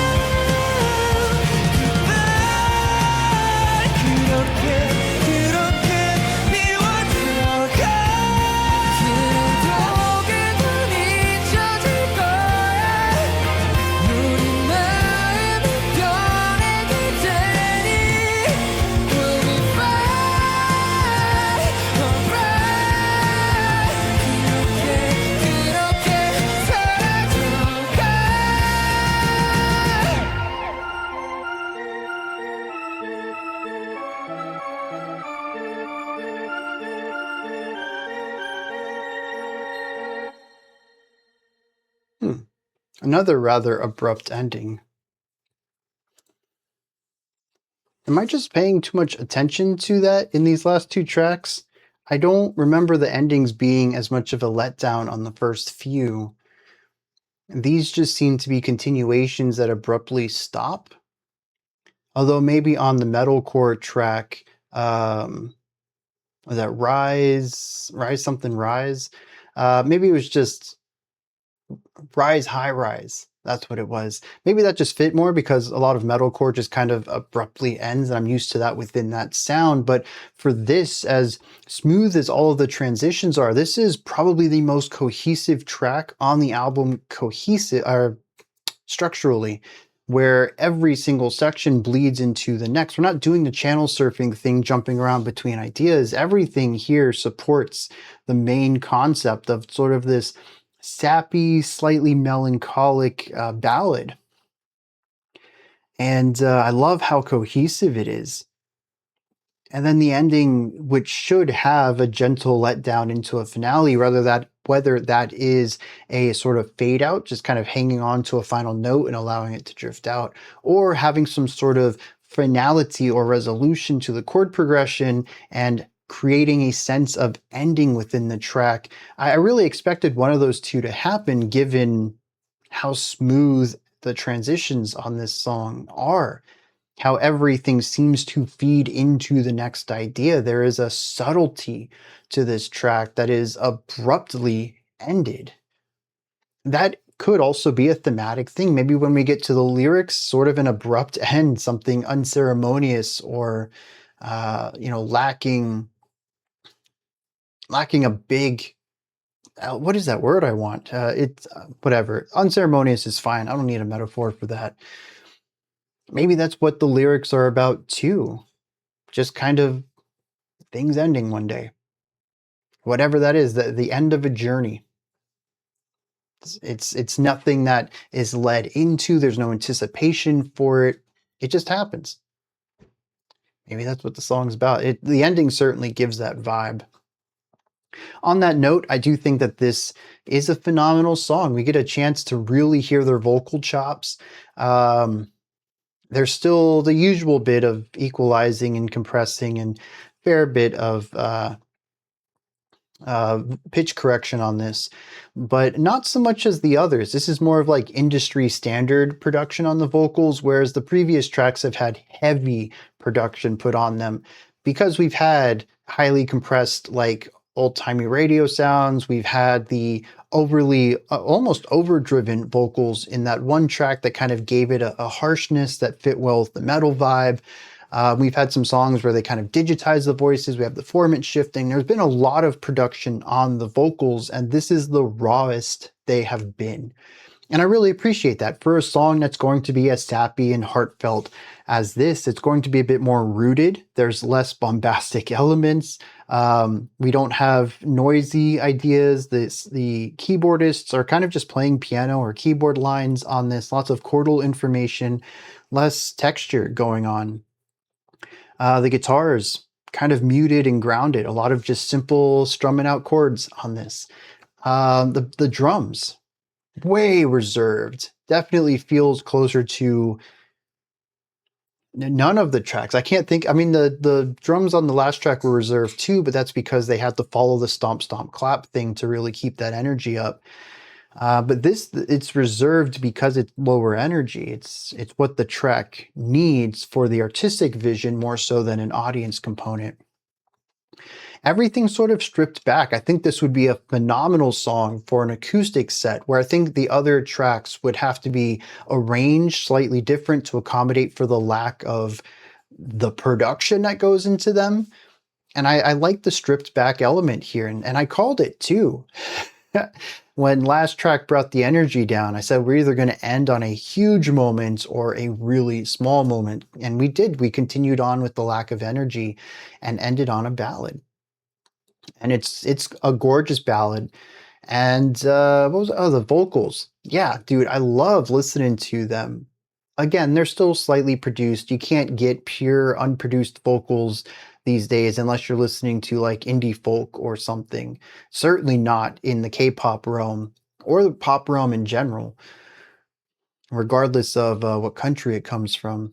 But I do like allowing the vocals to shine through the human element just a little bit more than we've heard on other tracks, and it gives it that slightly more intimate sound than we've heard on other songs. And it's a perfect choice for this track. The vocalists are obviously incredibly skilled. We heard them belting out some wild notes on this track, holding them out, just really existing within these moments. I just kind of wish we could hear more of that. I don't think they need to be overly produced all the time. As much as I love overproduced vocals, I'm a huge fan of that. I do think that this isn't the only song that would have benefited. Voyager, for instance, would have been really well done with some less production put on the vocals, as I thought that was a pretty good track about human connection and having some connection to the vocals, not hearing them as perfectly in tune all the time and really getting that digitization to locking in on pitch. It would have gone a long way for that track. And if they've done a live version with a less aggressive pitch correction, I think that would be pretty cool. Otherwise, I don't have much to say about this one. Much like the last track, it's a bit more straightforward and simplified than some of the other songs on this album, but I do think that is to create this more intimate sound. And we do have the guitar solo in there, which I thought was very tasteful. We have heard some shredding on the album, and this was a place for a more thoughtful, pensive type of solo, and I think that they nailed that. And we got to hear all the vocalists, I think all of them. There are 4 different people, I think, who I saw sing on this, and that's probably happened previously. I just haven't had a chance to see it since we haven't used the video, and I'm starting to pick up on some of the nuance, but for the most part, they all kind of still sound like the same vocalist. There's one dude who has a more of an airier, warmer sound. It's a little, I wouldn't say it's lower in pitch, but it is warmer and more resonance. I think he's actually placing the sound into the middle or further back in his mouth, where the other people are projecting towards the front, and that gives it a warmer resonant tone versus a brighter like projected tone. But other than that, I think that was one of the keyboardists. The other 3 vocalists I still have a tough time telling apart. But getting to see them and seeing how they sort of pass the baton around and when they harmonize with each other and stuff, that's very cool. And I'm a sucker for multiple vocals, and I kind of wish we would get more of that. We heard some cool vocal harmonies on the previous track, but I mentioned that they were kind of pushed way out to the side and overshadowed by the guitars. I wish we would just have solid harmonized vocals in the same placement as the main vocals and really get to hear those harmonies shining. Let's look up some lyrics. And as the music does a pretty good job of showing, this is a song about 2 people walking different paths where once they didn't. It sort of does sit, I mean, I talked about the first 2 tracks kind of being 2 sides of the same coin, being left behind, but then being the one who leaves the other behind. This is the 3rd side of that coin. Yeah, this is a 5th dimensional coin. Just roll with me. Trust me, there's 3 sides to the coins when you get to that level of existence.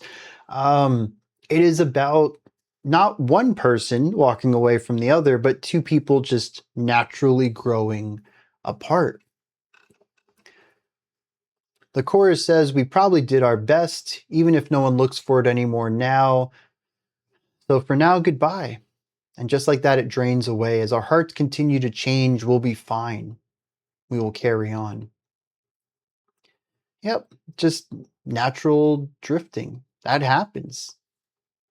You know, sometimes people move and it's tough to keep up with them. They make new friends that they can, actually hang out with physically, and just eventually kind of drift apart. Maybe you still live in the same town, but your interests just don't align like they used to. There's no animosity towards each other. It's not as close as you once were. That's what this track is about. It looks back on the good times too. Summer haze, polo shirt, cobalt shade, scarlet blush. Every sheen of ours was flawless. Memories in a fading light. I hold on to them like it's something holy. I do like the second verse. Days of Guns and Roses, We Couldn't Live and Let Die. Two nice homages there. It does say, though, that we loved and hated each other. We ran out of motives, we pulled and fell apart. So the relationship was full of ups and downs regardless, but that they always tried to keep it together. They enjoyed each other's company regardless. It says that when I look back, I know that we had quite a ride. But like I said, we pulled and fell apart. We just went two different ways. And the tension of trying to keep this relationship going, this friendship going, while we were actively seeking two different directions in life, it just wasn't working. No animosity, it's just the way things went. And I think the song does a great job of capturing this. It's not apathy, but it is an emotional neutrality. It is slightly sad. There is a slightly positive element to it, but I wouldn't call this bittersweet. It doesn't look at either side too strongly. It is just a song that it accepts it as a fact. We had good times. I miss them. We had some bad times. They weren't great. We used to be very tight, and now we're not. It's just the way things roll. And that sort of feeling, that's just the way things go. That's what I get out of this track. Again, it's not apathy, but it is emotionally minimal. Yeah, cool stuff. And it's another track about leaving. Where's my track list here? That's not it. Where is my track list? All right, I have way too many tabs and windows open. Helium Balloon, about being left behind, saying goodbye to someone. Voyager, about leaving and saying goodbye to someone. Hurt So Good, about saying goodbye to a toxic relationship. KTM, about saying goodbye to the parts of you that you don't enjoy, that you feel hold you back. And X Room, which I don't even know what that means, but is a song about moving away from someone else and them moving away from you. The only ones that don't really explore this are Rise, High Rise, which I already talked about it kind of being in a weird track for this album. And then No Cool Kids Zone, which is, well, it's a fine track. And I do think that it has a very personal, emotional story to it. It's also very relatable too. It is a song about trying to find a place for yourself to exist. So not necessarily about goodbyes, but still some sort of emotional well-being song, which a lot of these have really leaned into. So it's tangentially related to the rest, even though it isn't following on with that theme of saying goodbye, of leaving. Yeah, so High Rise High is really the outlier here. And I think viewing it from this perspective, this top-down look, and seeing how everything ties together, it is definitely the oddball here. And saying goodbye seems to be a pretty strong theme on this track, which kind of lines up with the title, Dead End. Obviously, that's a play on dead end, which would be a place where things stop. Dead end could be, this is the end of something, where do we go now? But it could also be this feeling of something dying and moving on, which is what farewells are. We're looking at the end of friendships, the end of relationships here, and what's beyond them. So I think that's kind of clever. Not the best wordplay, but it certainly tells me more than Xdinary Heroes does, so I'll give them credit there. Much better wordplay, and it does fit with the general themes of the album. So overall, I enjoyed this. I certainly think the first two tracks are their strongest, at least thematically, the ways that the music and lyrics line up. Tracks 3 and 4 certainly resonated with me a bit more, having more of the emo and pop punk side to them rather than the rock side. Track 5 we don't talk about. Track 6 was a fine way to bring the energy down, to land on a ballad to wrap this up that really ties in all of the emotions that they've been exploring and is the final goodbye on the album. So as much as 6 and 7 don't necessarily hit me as strong as single tracks on this, I do think that they are perfect for the album pacing and the messaging of the album as a whole. Yeah, solid album all the way. Yeah, we'll forget 5. It's all the way through. Solid album, hit after hit after hit. It does start very high, puts the bar incredibly high, and just misses it barely in the middle of the album. But this, I think, is a great way to be introduced to them. I mean, I've heard other tracks too, but this is a great way, a great first album to dive into their works on. And from here, let's dive back into the beginning of their career. With this first track ever, a debut song from back in 2021, it's described to me as combining K-pop, pop rock, and other genres, which sounds pretty much how I expect them to sound given their latest, but it'll be interesting to see how they came into, into the eyes and ears of a new audience here with this breakout track. It's called Happy Death Day. Let's dive in, see how they kicked off their journey.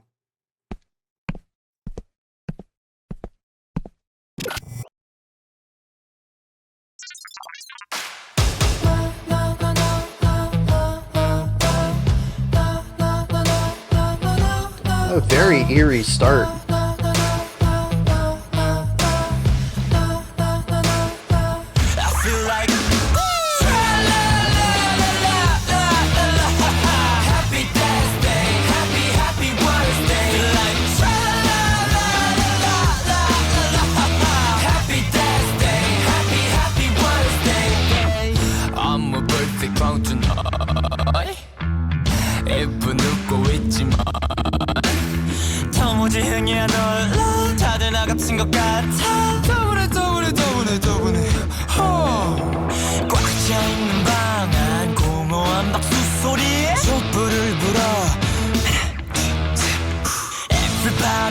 So we do have the guitar over here, but this is certainly a pop-focused song. It's your birthday. 터지는 폭죽 소리에 묻히는 노랫소리. Worst day, it's your worst day. 나지막히 들리는 광대의 웃음소리.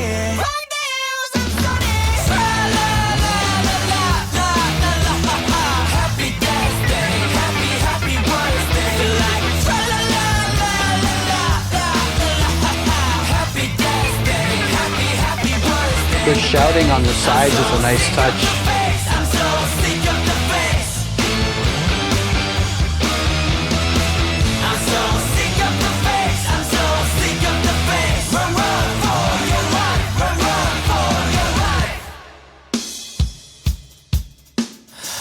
Remember day when love was safe. 웃음 따윈 없어서 식탁 위에 말라비 틀어져버리게 옆에서 핏기 없는 입술로 울고 있네. 제 숨을 고르고서 Yeah, expanding the sonic profile while retaining the same rhythm. Solid movement between two feelings. It's my birthday. 고요한 공간 속에 들리는 노랫소리. Worst day. It's my worst day. I feel like happy death day. Happy worst day. Feel like happy death day. Happy worst day. 뭐가 좋은데 We're closer to this. 차가운 진실이 killing me, killing me, killing me, killing me, killing me. Happy death day, happy worst day. Like happy death day, happy worst day. I'm so sick of the face, I'm so sick of the face. Run for your life, run for your life. I'm so sick of the face, I'm so sick of the face.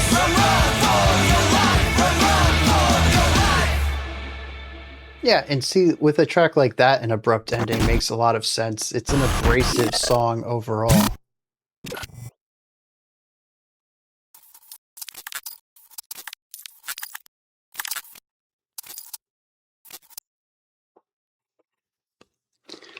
Yeah, very interesting too. I mentioned with the third track that they kind of had a pop punk sound on the Dead End album. This though is 100% in that punk area. They're leaning real hard into at least the punk aesthetic. If you listen to the guitars, they are meaty, they are crunchy, they're very buzzy. It's all a very controlled sound in general. It's crafted to sound like this. It's not quite as raw as, if you go to a punk show, the guitars are going to be incredibly buzzy and gnarly and blasty, and it's not going to be quite as refined, but this is certainly attempting to evoke that sound in general. And if you pair it against the guitars that we heard on Dead End, it's quite a bit larger and rawer, especially when you compare it to, I mean, some of the more metallic sounds kind of got away from that more refined, narrowed in guitar tone that we heard on the rockier tracks. But even that pop punk song, it was a very rounded off, soft guitar tone. So this is it's quite a bit of a departure, but I think it also lines up very well with who Xdinary Heroes are. They capture a general punk rock metal vibe, basically anything that fits around the guitars, drums, bass, and vocals setup. And they seem to jump around between genres like it is completely effortless. And this actually, I don't think feels too, what would I call it, amateurish? The production quality, the writing style, the way that everything just kind of comes together and coalesces into a singular vision matches the exact vibe, energy, and quality that I expected from Dead End. If you had told me that this was a B-side from Dead End, if it had fallen on the cutting room floor, it was a solid track, but they just couldn't find room to fit it into the EP, I would not disbelieve that at all. The punky element is very close to the No Cool Kids Zone track, and the quality is exactly where I would expect it. None of this feels like it came out 5 years prior. It's a blessing and a curse, honestly. I tend to enjoy, from a certain perspective, the raw, untamed writing that comes from people's earlier works. Sometimes when it comes to specific bands, I just enjoy their earlier works in general. They're more exploratory or feel more raw or more human, or something about it just connects with me. But I think it's also interesting to see the journey of a band.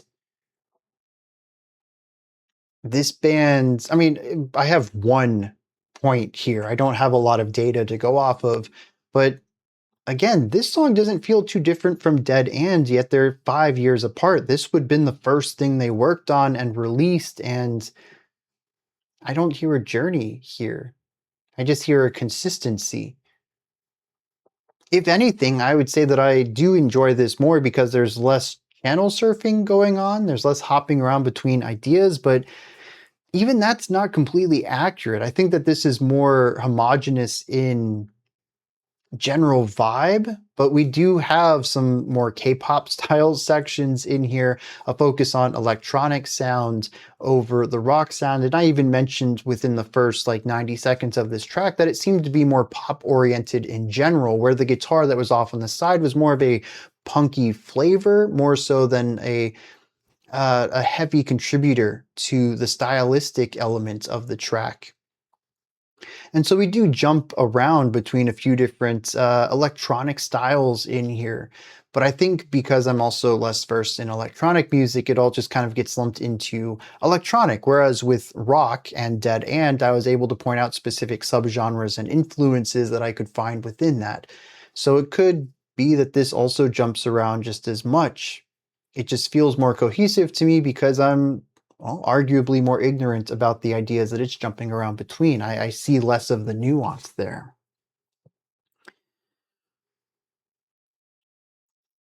I am curious though, and well, let me rephrase this. I think this is something I've seen in other K-pop groups too, that you really kind of have to come out the door swinging. You have to be a massive force. Whereas when it comes to um, maybe something more underground, because I mean, right off the bat, we saw that this was an FYP production, and as it stated at the beginning, something along the lines of the best in the industry or something. Leader in entertainment. What was on the little blow flute thing, the little party instrument. It says JYP leader in entertainment. There is a level of production, pristineness, quality that people expect with the brand. And there isn't a lead up to this. When it comes to especially Western music, you tend to make your band, you do it DIY style, you're a garage band for a while, you're playing local bars and pubs and local festivals, whatever will take you, where you can kind of get your name out, and your goal is to catch the ear of someone who works at a record label. So a lot of your earlier work is going to sound raw and low budget because that's what you have to work with. And it isn't until you get picked up by a label that you'll start to have this higher production sound or more money to put towards recording, to have more takes done, or to hire a better engineer or whatever. But with Xdinary Heroes, if that element did occur, we don't get to experience it. We only get the moment when they were already good enough to be picked up and had budget thrown into their works.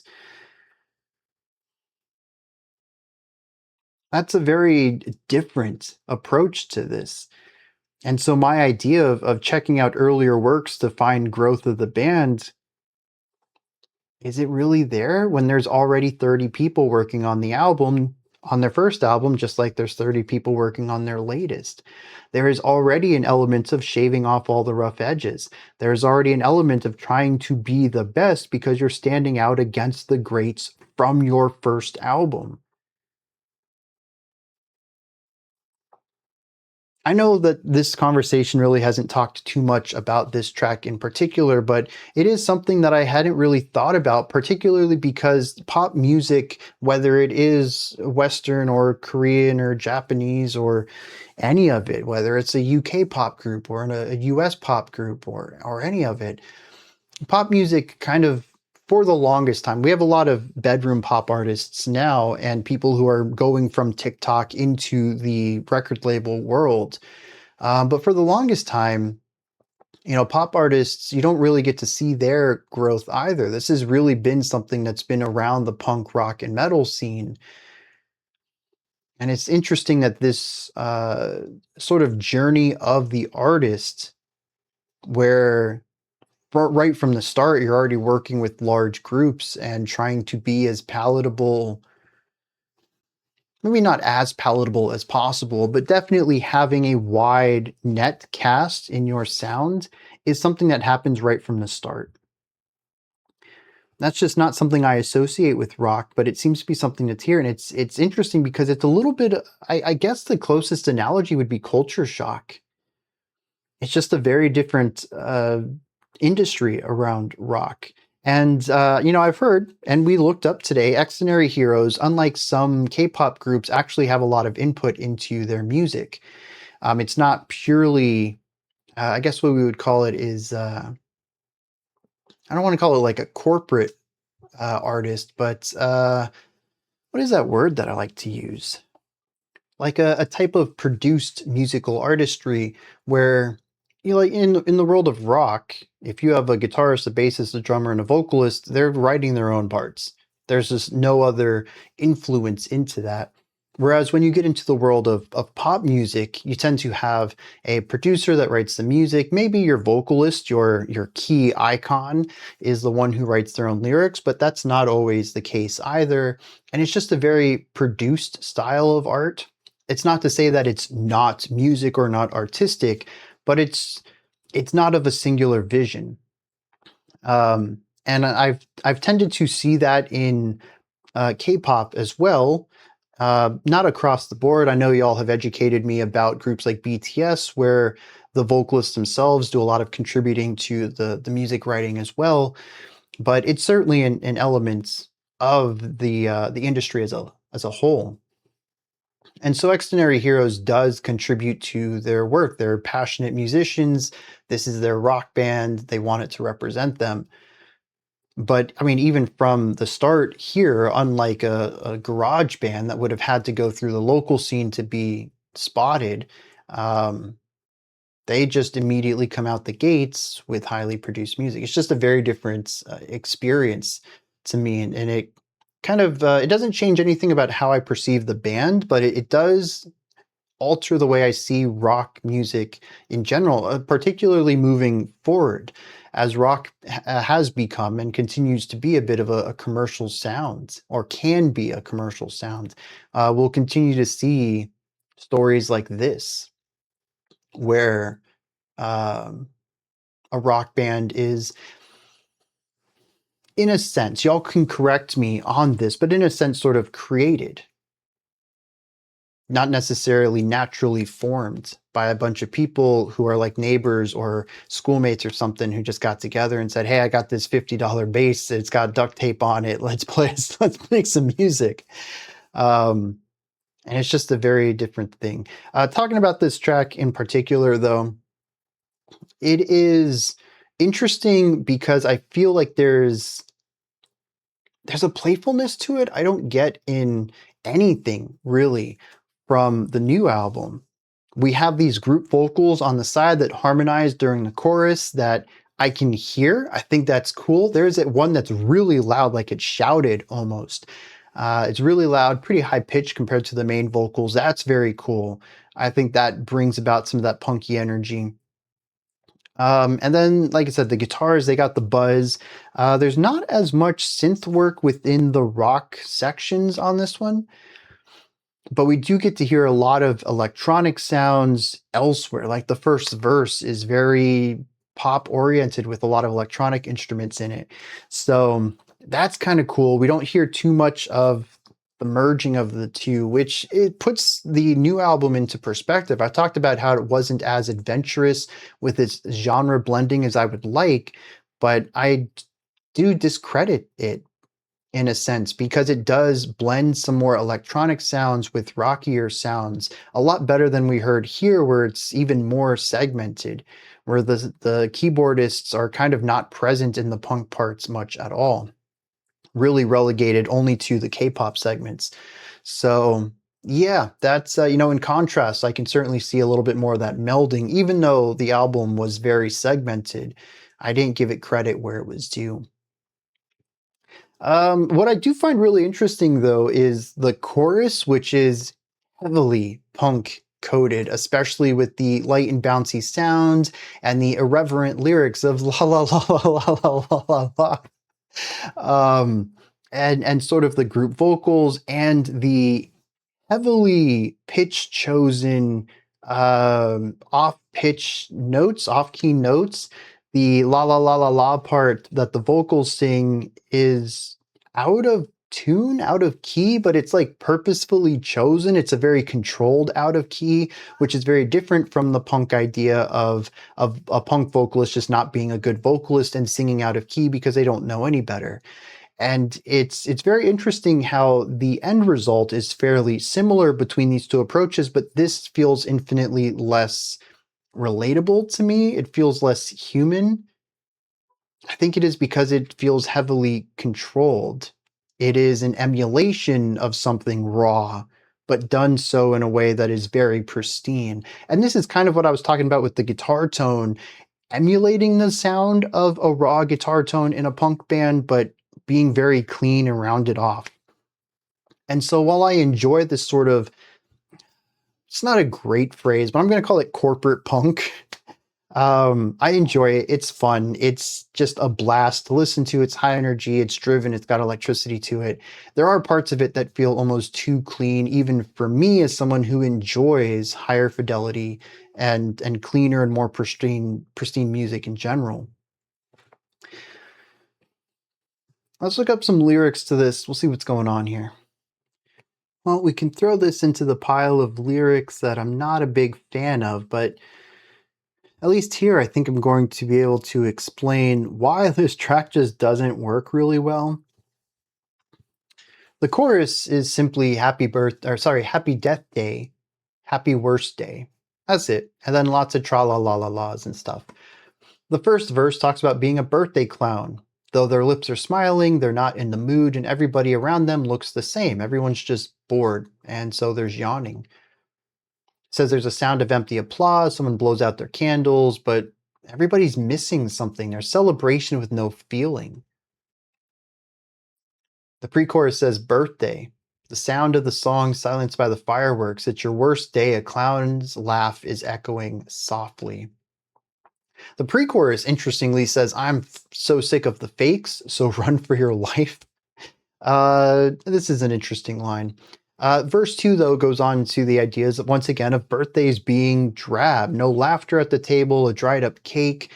It says he just wants to run away from everyone, that there's thousands of meaningless wishes put towards him, but that everyone is bored.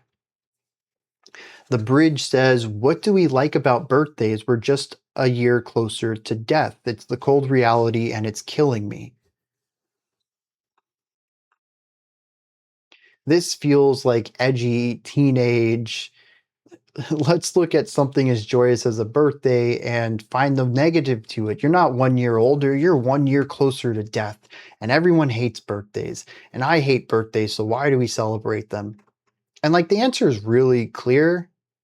We celebrate birthdays because you've lived another year. That in and of itself is pretty spectacular. In fact, the idea of getting closer to death is a reason to celebrate your life. You're not dead yet. If that's not a cause to celebrate, I don't know what else would be. That seems like a pretty good reason to have some cake and be around your favorite people. And my concept here of everyone being drab and expressionless and meaningless and just going through the motions, if that's the people you're hanging out with, I mean, when you're 8 years old, as the second verse says, you don't really have too much of a choice. But these people are in their late teens, early 20s at this point in their life, I think. If you're spending your birthdays with people who are emotionless and drab, you picked the wrong people to hang out with on your birthday. Find some people who are going to make it fun. This is more of an indictment on the narrator than anything else. And I just can't get behind this idea of why would we celebrate being alive another year because people around us are boring. Like, just don't be boring. Find cool people to hang out with. Enjoy life. Like, why is enjoying the fact we're alive a bad? I don't get it, dude. This song just flies right by me. I'm not on the wavelength of these lyrics at all, and it just feels like teenage angst, man. Like, here's the thing. I vaguely remember probably saying something like this at one time when I was in my edgy teenage years, probably. And it's so cringe to think back on me saying stuff like that. And I think that's it. I see myself reflected in this, and I have the maturity to realize that, yeah, I was kind of dumb back then.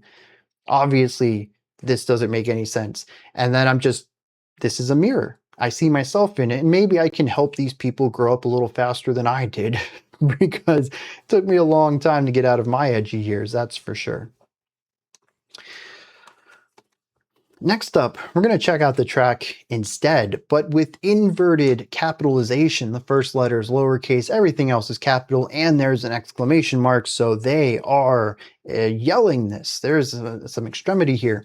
This is described to me as their first hard rock / metal song from their 2024 album, Live and Fall. Let's dive into it, see what's going on.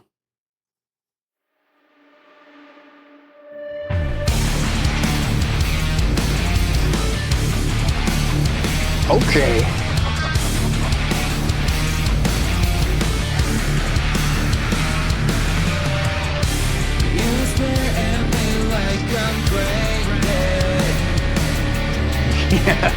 Yeah. This is a good vibe.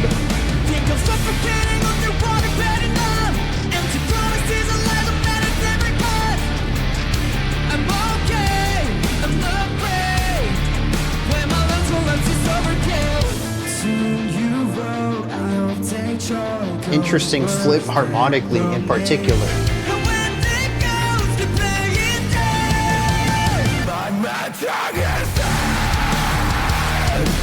Oh, this is featuring a vocalist.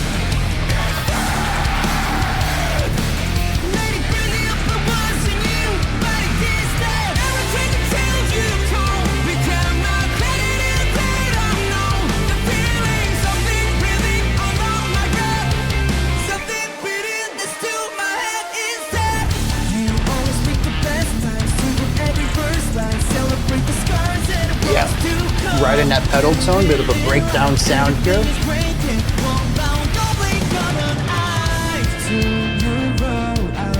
This is such a wild harmonic shift though.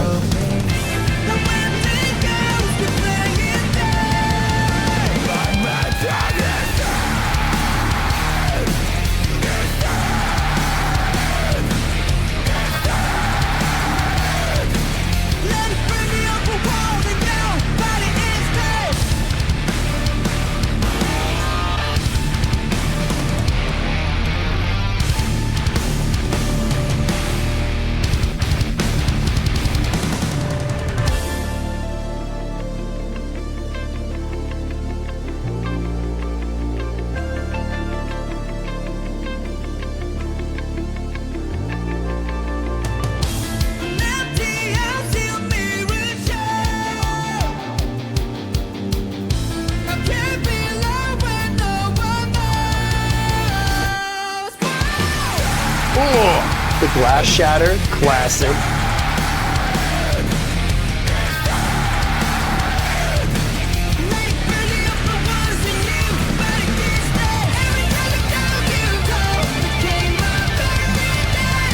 Love that synth line in the background too.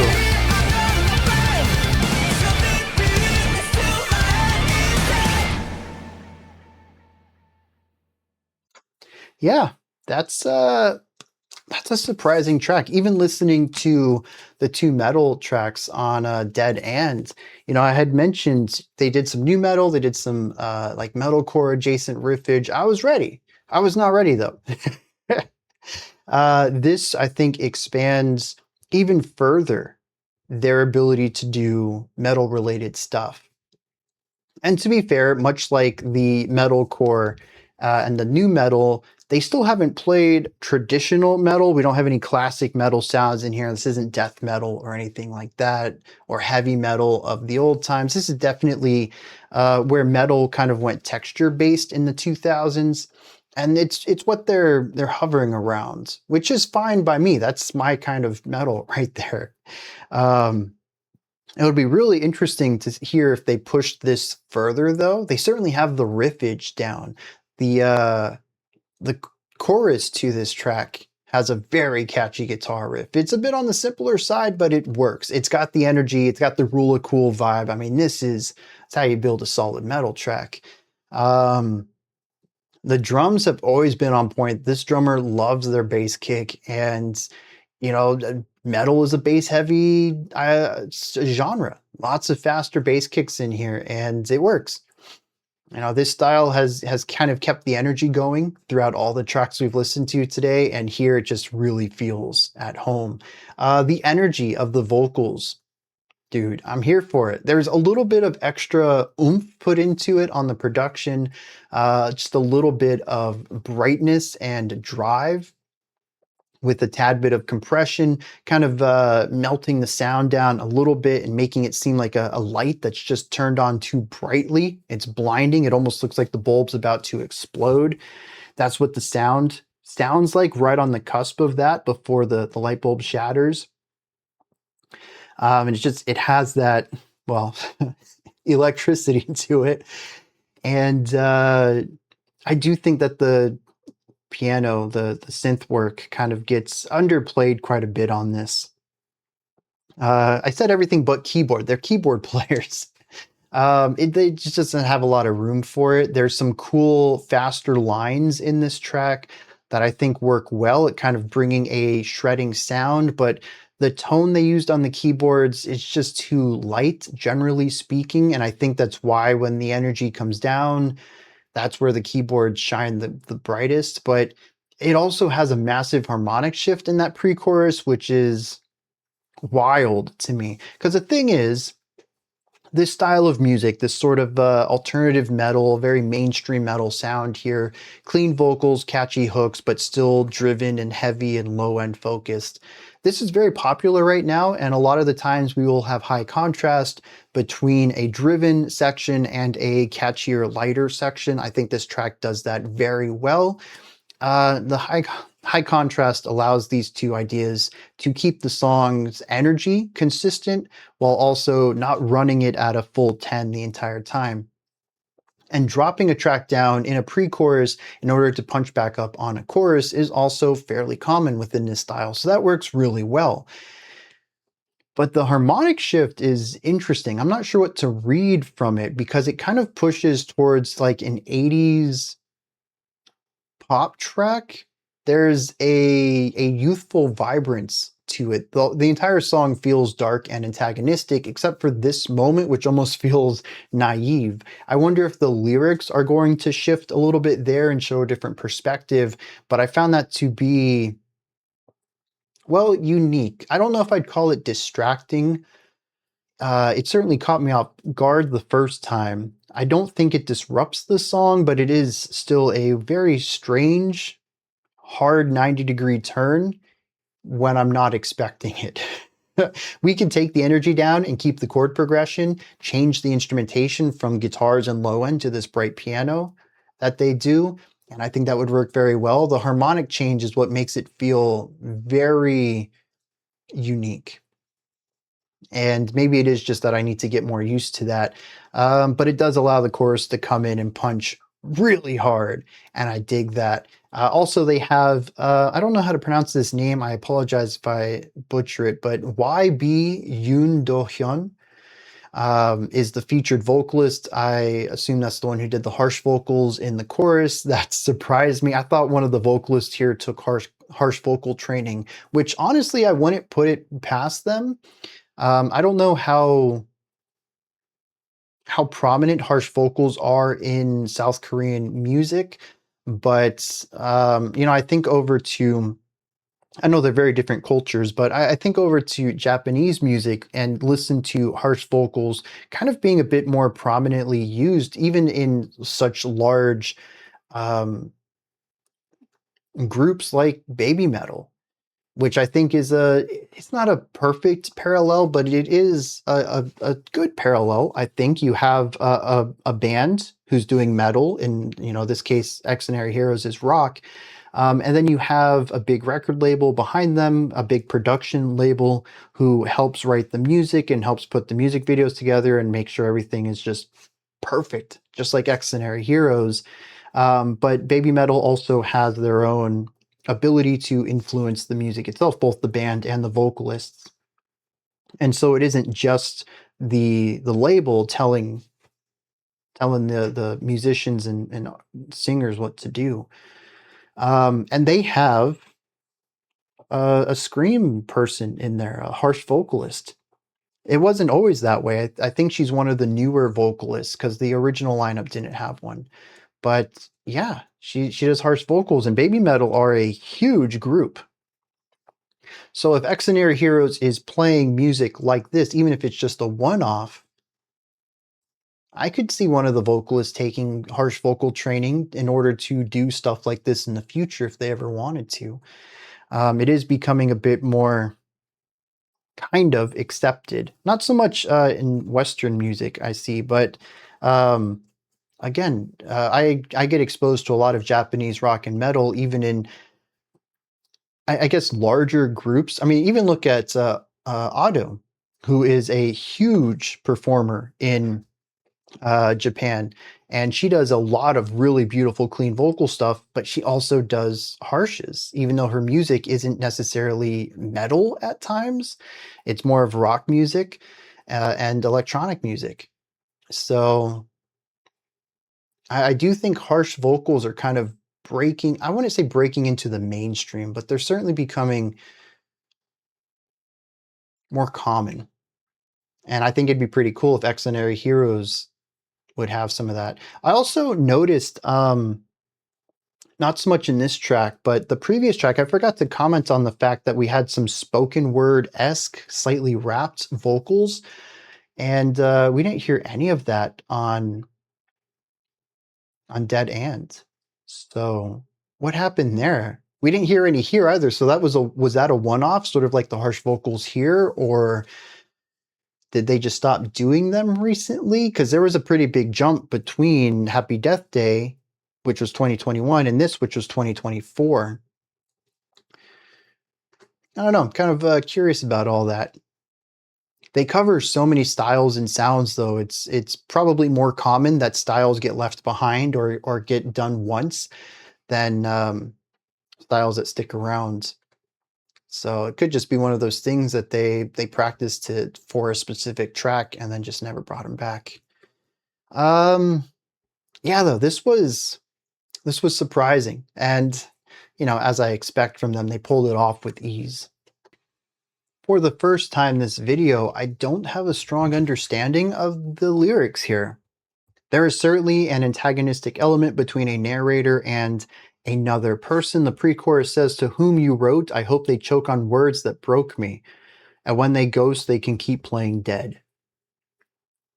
So, yeah, I don't get, warm, loving, inviting vibes there.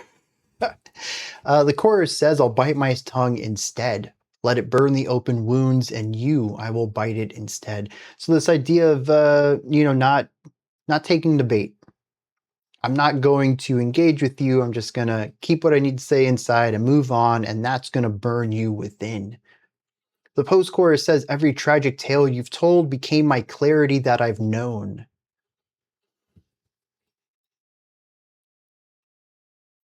That feeling that something is breathing under my bed, something breathing next to my head instead. I kind of get the gist that the narrator believes that they're better off moving away from this person or better off not engaging with them, but it's a vague notion there. I don't really have strong context to back that up. The second verse says, "You always pick the best times to drop the worst lines, celebrate the scars and the ones to come." Again, somebody who just does the worst things. They celebrate scars, could be emotional scars, and they tell our narrator the worst things at the best times, trying to bring down any good vibes. So that's sort of the idea I get within this one, but I feel like I don't have as many lines to back it up. There's not as many stanzas I can point to and say, this is the theme of this one, and that's why I believe this to be what they're talking about. I'm kind of cherry picking a few lines and trying to extrapolate from there.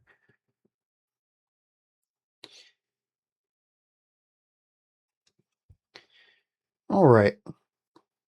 We're going to wrap this up with the final track that's been selected for me to round all of this out. This is the latest of this expanded listening here. This is going to bring us up to 10 tracks in total. This one is called I See You. It's just the letters, though. It's described to me as a wildly fun rock song with vocal variety from their 2025 album Love to Death, except the O in love is an X, which is visually eye-catching. It's also one of the longer ones, over 4 minutes long. Let's dive in, see what's going on.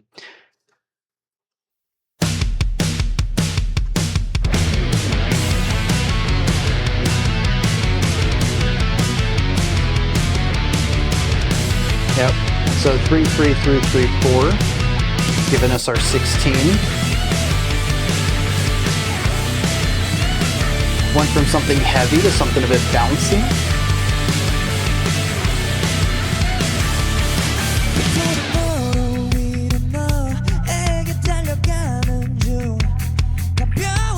Bass and drums, just a fun vibe.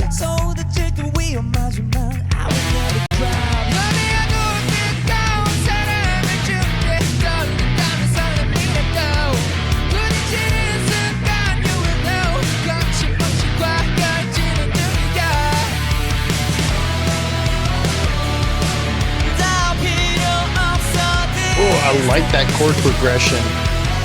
Very bright and happy. A little bit of darkness, tension.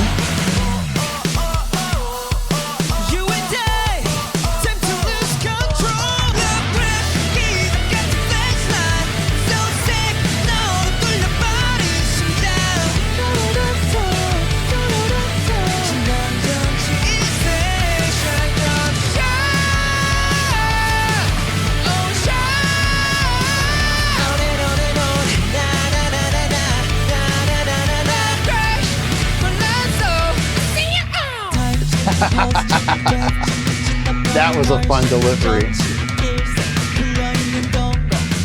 A new bass line for the bass and drum verse.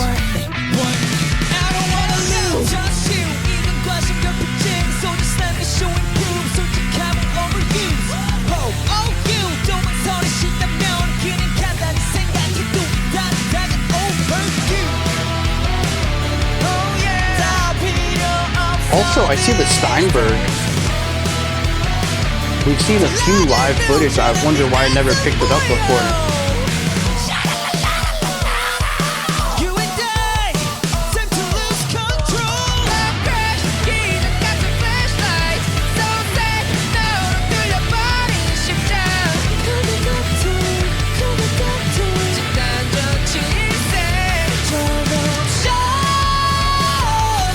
Dude, he's a powerhouse, dude.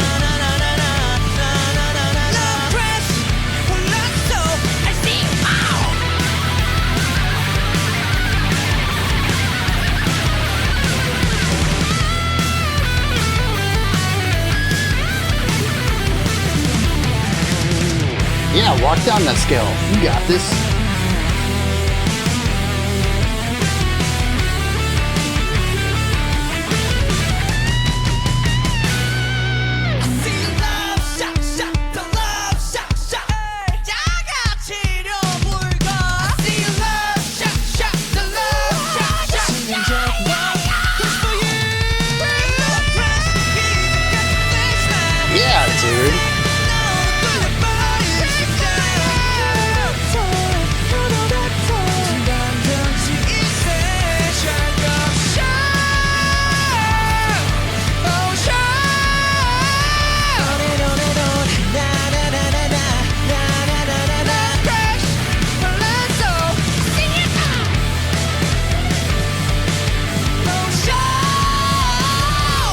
My favorite track of the day. This is so good.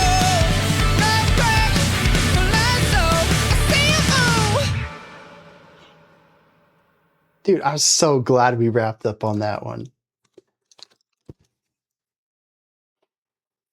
All right, so like I don't have a lot to say about the instrumentation on this. I do like the bass being played differently on the two verses. I like the bass having a lead melody. I like the bass getting focus in the mix. I just like my bass. Y'all know that. The drum part in here is fun and bouncy, lots of syncopation in here. The drummer does a great job of these energetic rock and punk drum parts, and this is just a great track for that. It is high energy pretty much from start to finish, and the drummer really gets to drive that forward.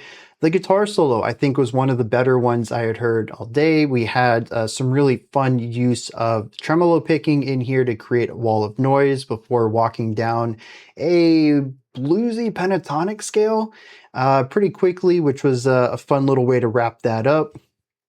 The riffs in here in general were not super memorable, but it was nice to hear some diverse playing other than just chords, which we certainly got a lot of chords on the guitars. And the keyboards, I might have to listen to. I don't remember the keyboards in here. I saw them playing, but I can't remember any parts for the keyboards. The guitars really stole the show on this one. But, for the most part, this is a fairly straightforward poppy rock track. It's just very fun and light. Lots of good vibes throughout, though there were some cool, darker, tenser chord progressions that I pointed out in like pre-choruses on this. Just a great way to diversify the emotional atmosphere of this track. So, that's pretty much all I have to say about this. There's not a lot of depth to the main vibes and writing on this. There's some cool little one-off ideas. It isn't just a very straightforward track. I enjoy the little ornamental concepts in here. It keeps the song feeling fresh and diverse and layered. But the general gist of this track is a straightforward poppy rock song. What stands out to me here, though, and what I wish we had more of in other tracks, is joy, freedom. I don't know what exactly goes into their performance of other tracks. I don't get a behind the scenes look in how the music is written, how the music is performed, what their rehearsal schedules are like, what kind of level of perfection they're expected to play at.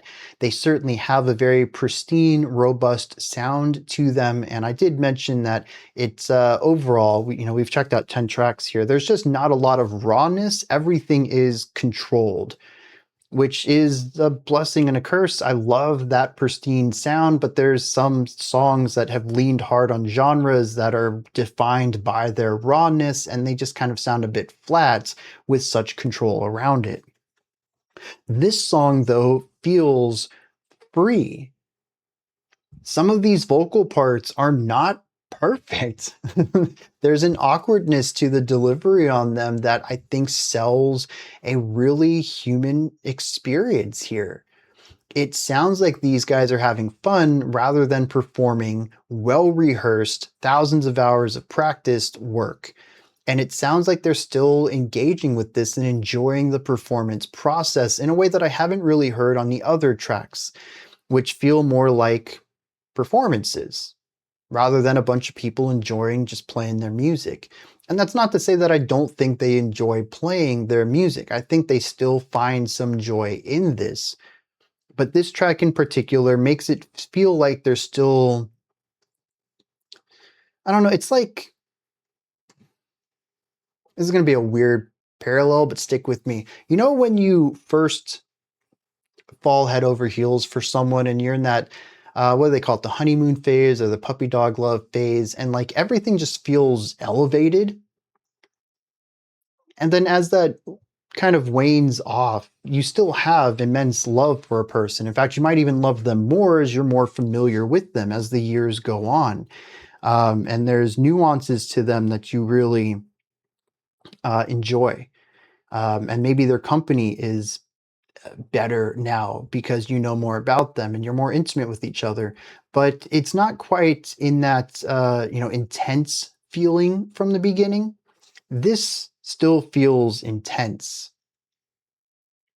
This still feels like the material is fresh and they just absolutely love jamming out on this track, whereas everything else feels like a well-tread but intimate love for the music.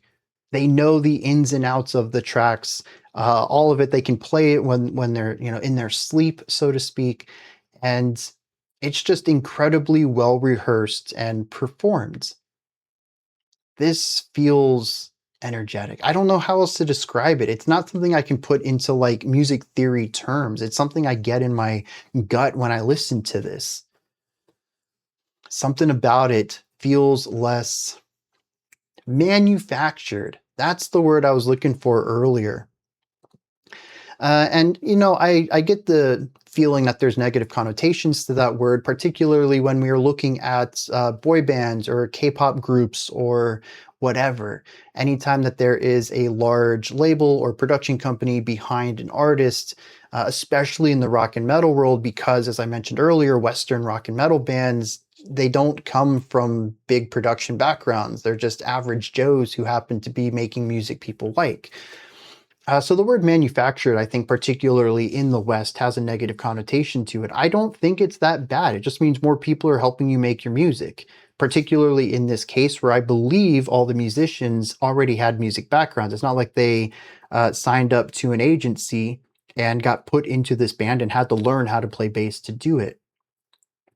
But I do think the rest of the music that I've heard certainly has that pristine, calculated, manufactured vibe to it.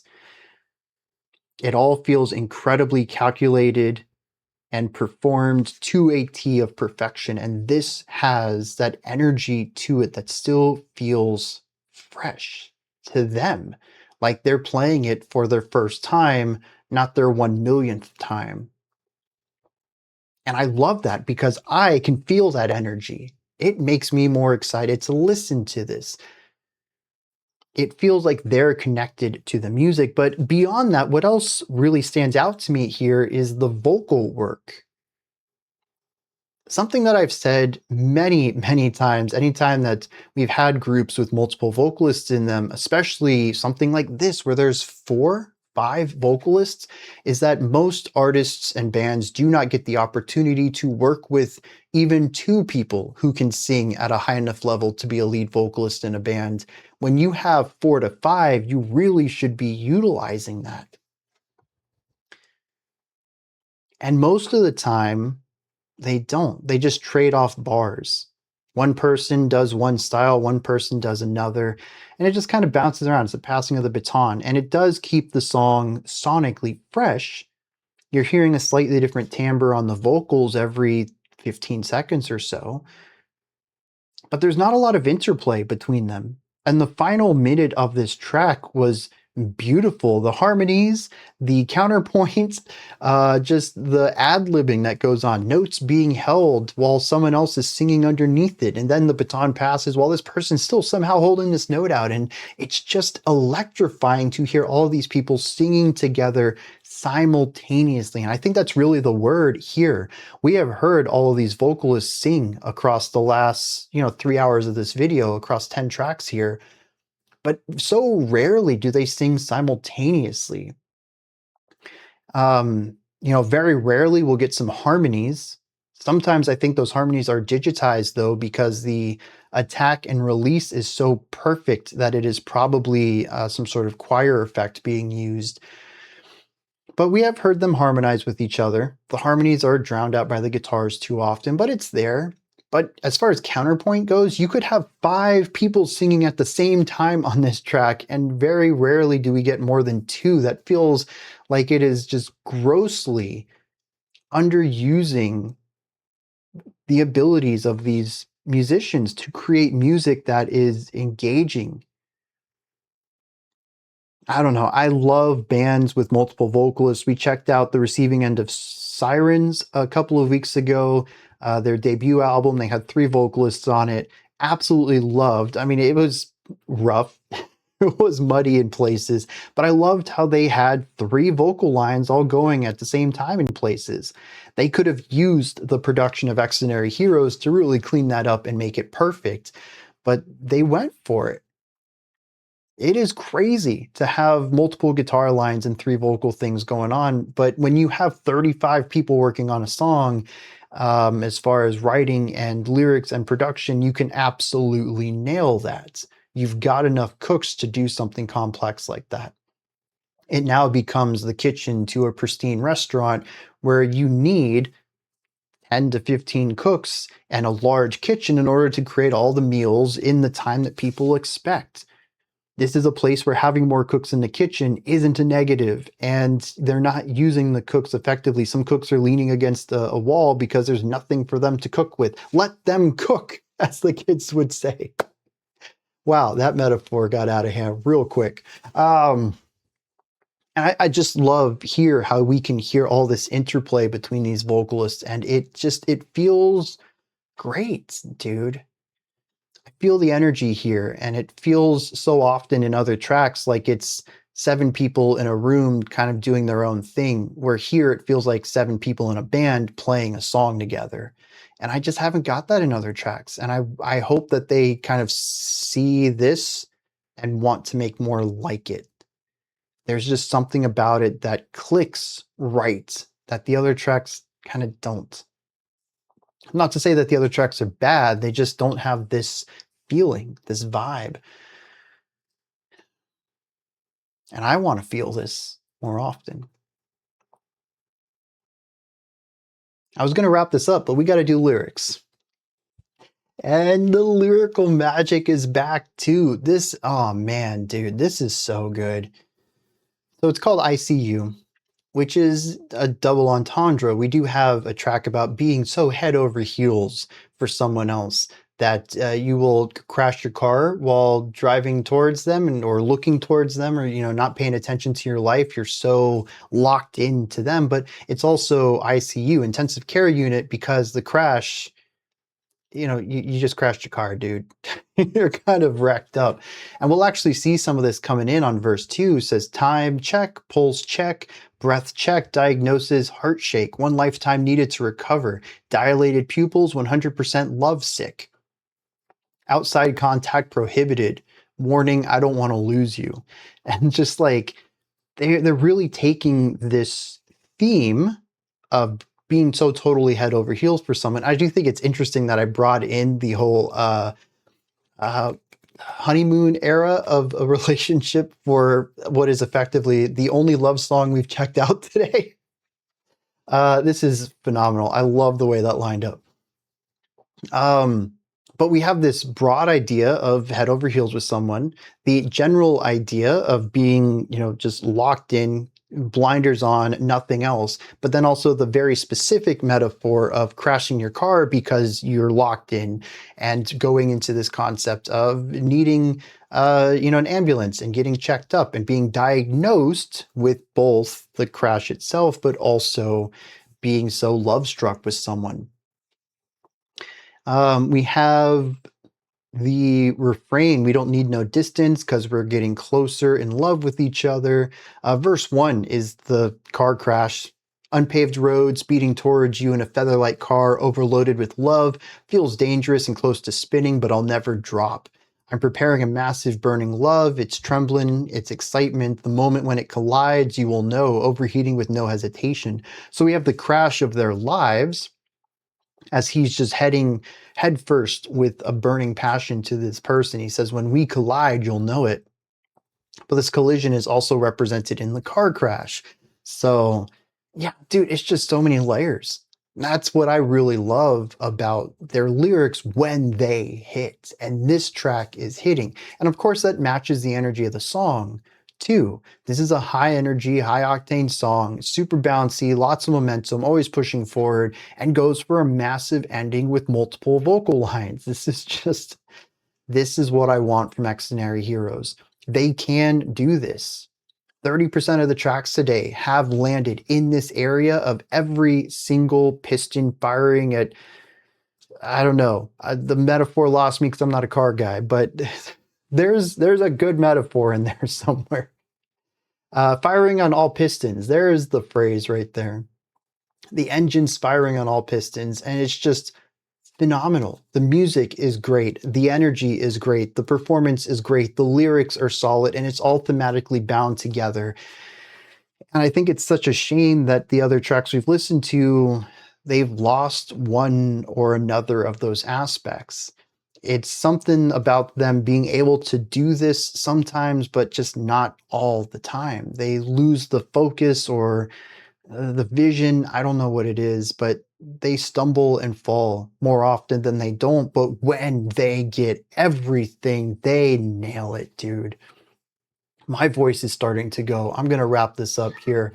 There's a lot of lyrics here. There's some really great additional metaphors within this idea of being shocked in order to get the heart going again, and calling doctors and needing to have surgery and stuff. Like there's a lot of great metaphor in here between a wreck and treatment, medical treatment, and being in love, and just making it all click somehow. Love crash, ICU, in the chaos. Like even that double entendre there, it's well done. But it's all retreading a lot of the same ground we've touched on thematically, and I need to rest my voice. So we're going to wrap this up. These are my thoughts. Xdinary Heroes with the Dead End album, as well as some secondary media to go around that to kind of explore some other stuff that they've done. I actually really enjoy this. I think it's cool to dive into shorter albums and then view complementary stuff to that. I also, I love going through full albums too, but there's something about just kind of knowing that the experience is more digestible. I'm a big fan of short form content in general, not short form like YouTube stuff, but I love short films. I love EPs. I love novellas. There's something about a short, concise, immediate burst of a theme or an idea and no fluff. You just do it to a very high level and then you're done. And I think this album was pretty much in that. It's a nice short burst of energy, explored a lot of stuff. And we got to see some stuff around that too. Somehow it still took the same 3.5 hours as my videos always take. Xdinary Heroes, man, y'all got me talking a lot. We had 30 minutes of music and we got a 3-hour video out of that. And I think that's just testament to how much I wanted to talk about and discuss all of the various elements that y'all put into your music. Absolutely lovely stuff here. These are my thoughts then on all of this. Let me know what yours are. Did you enjoy this? Is there anything that stood out to you? Anything that you would like to add on to what I said or correct me on?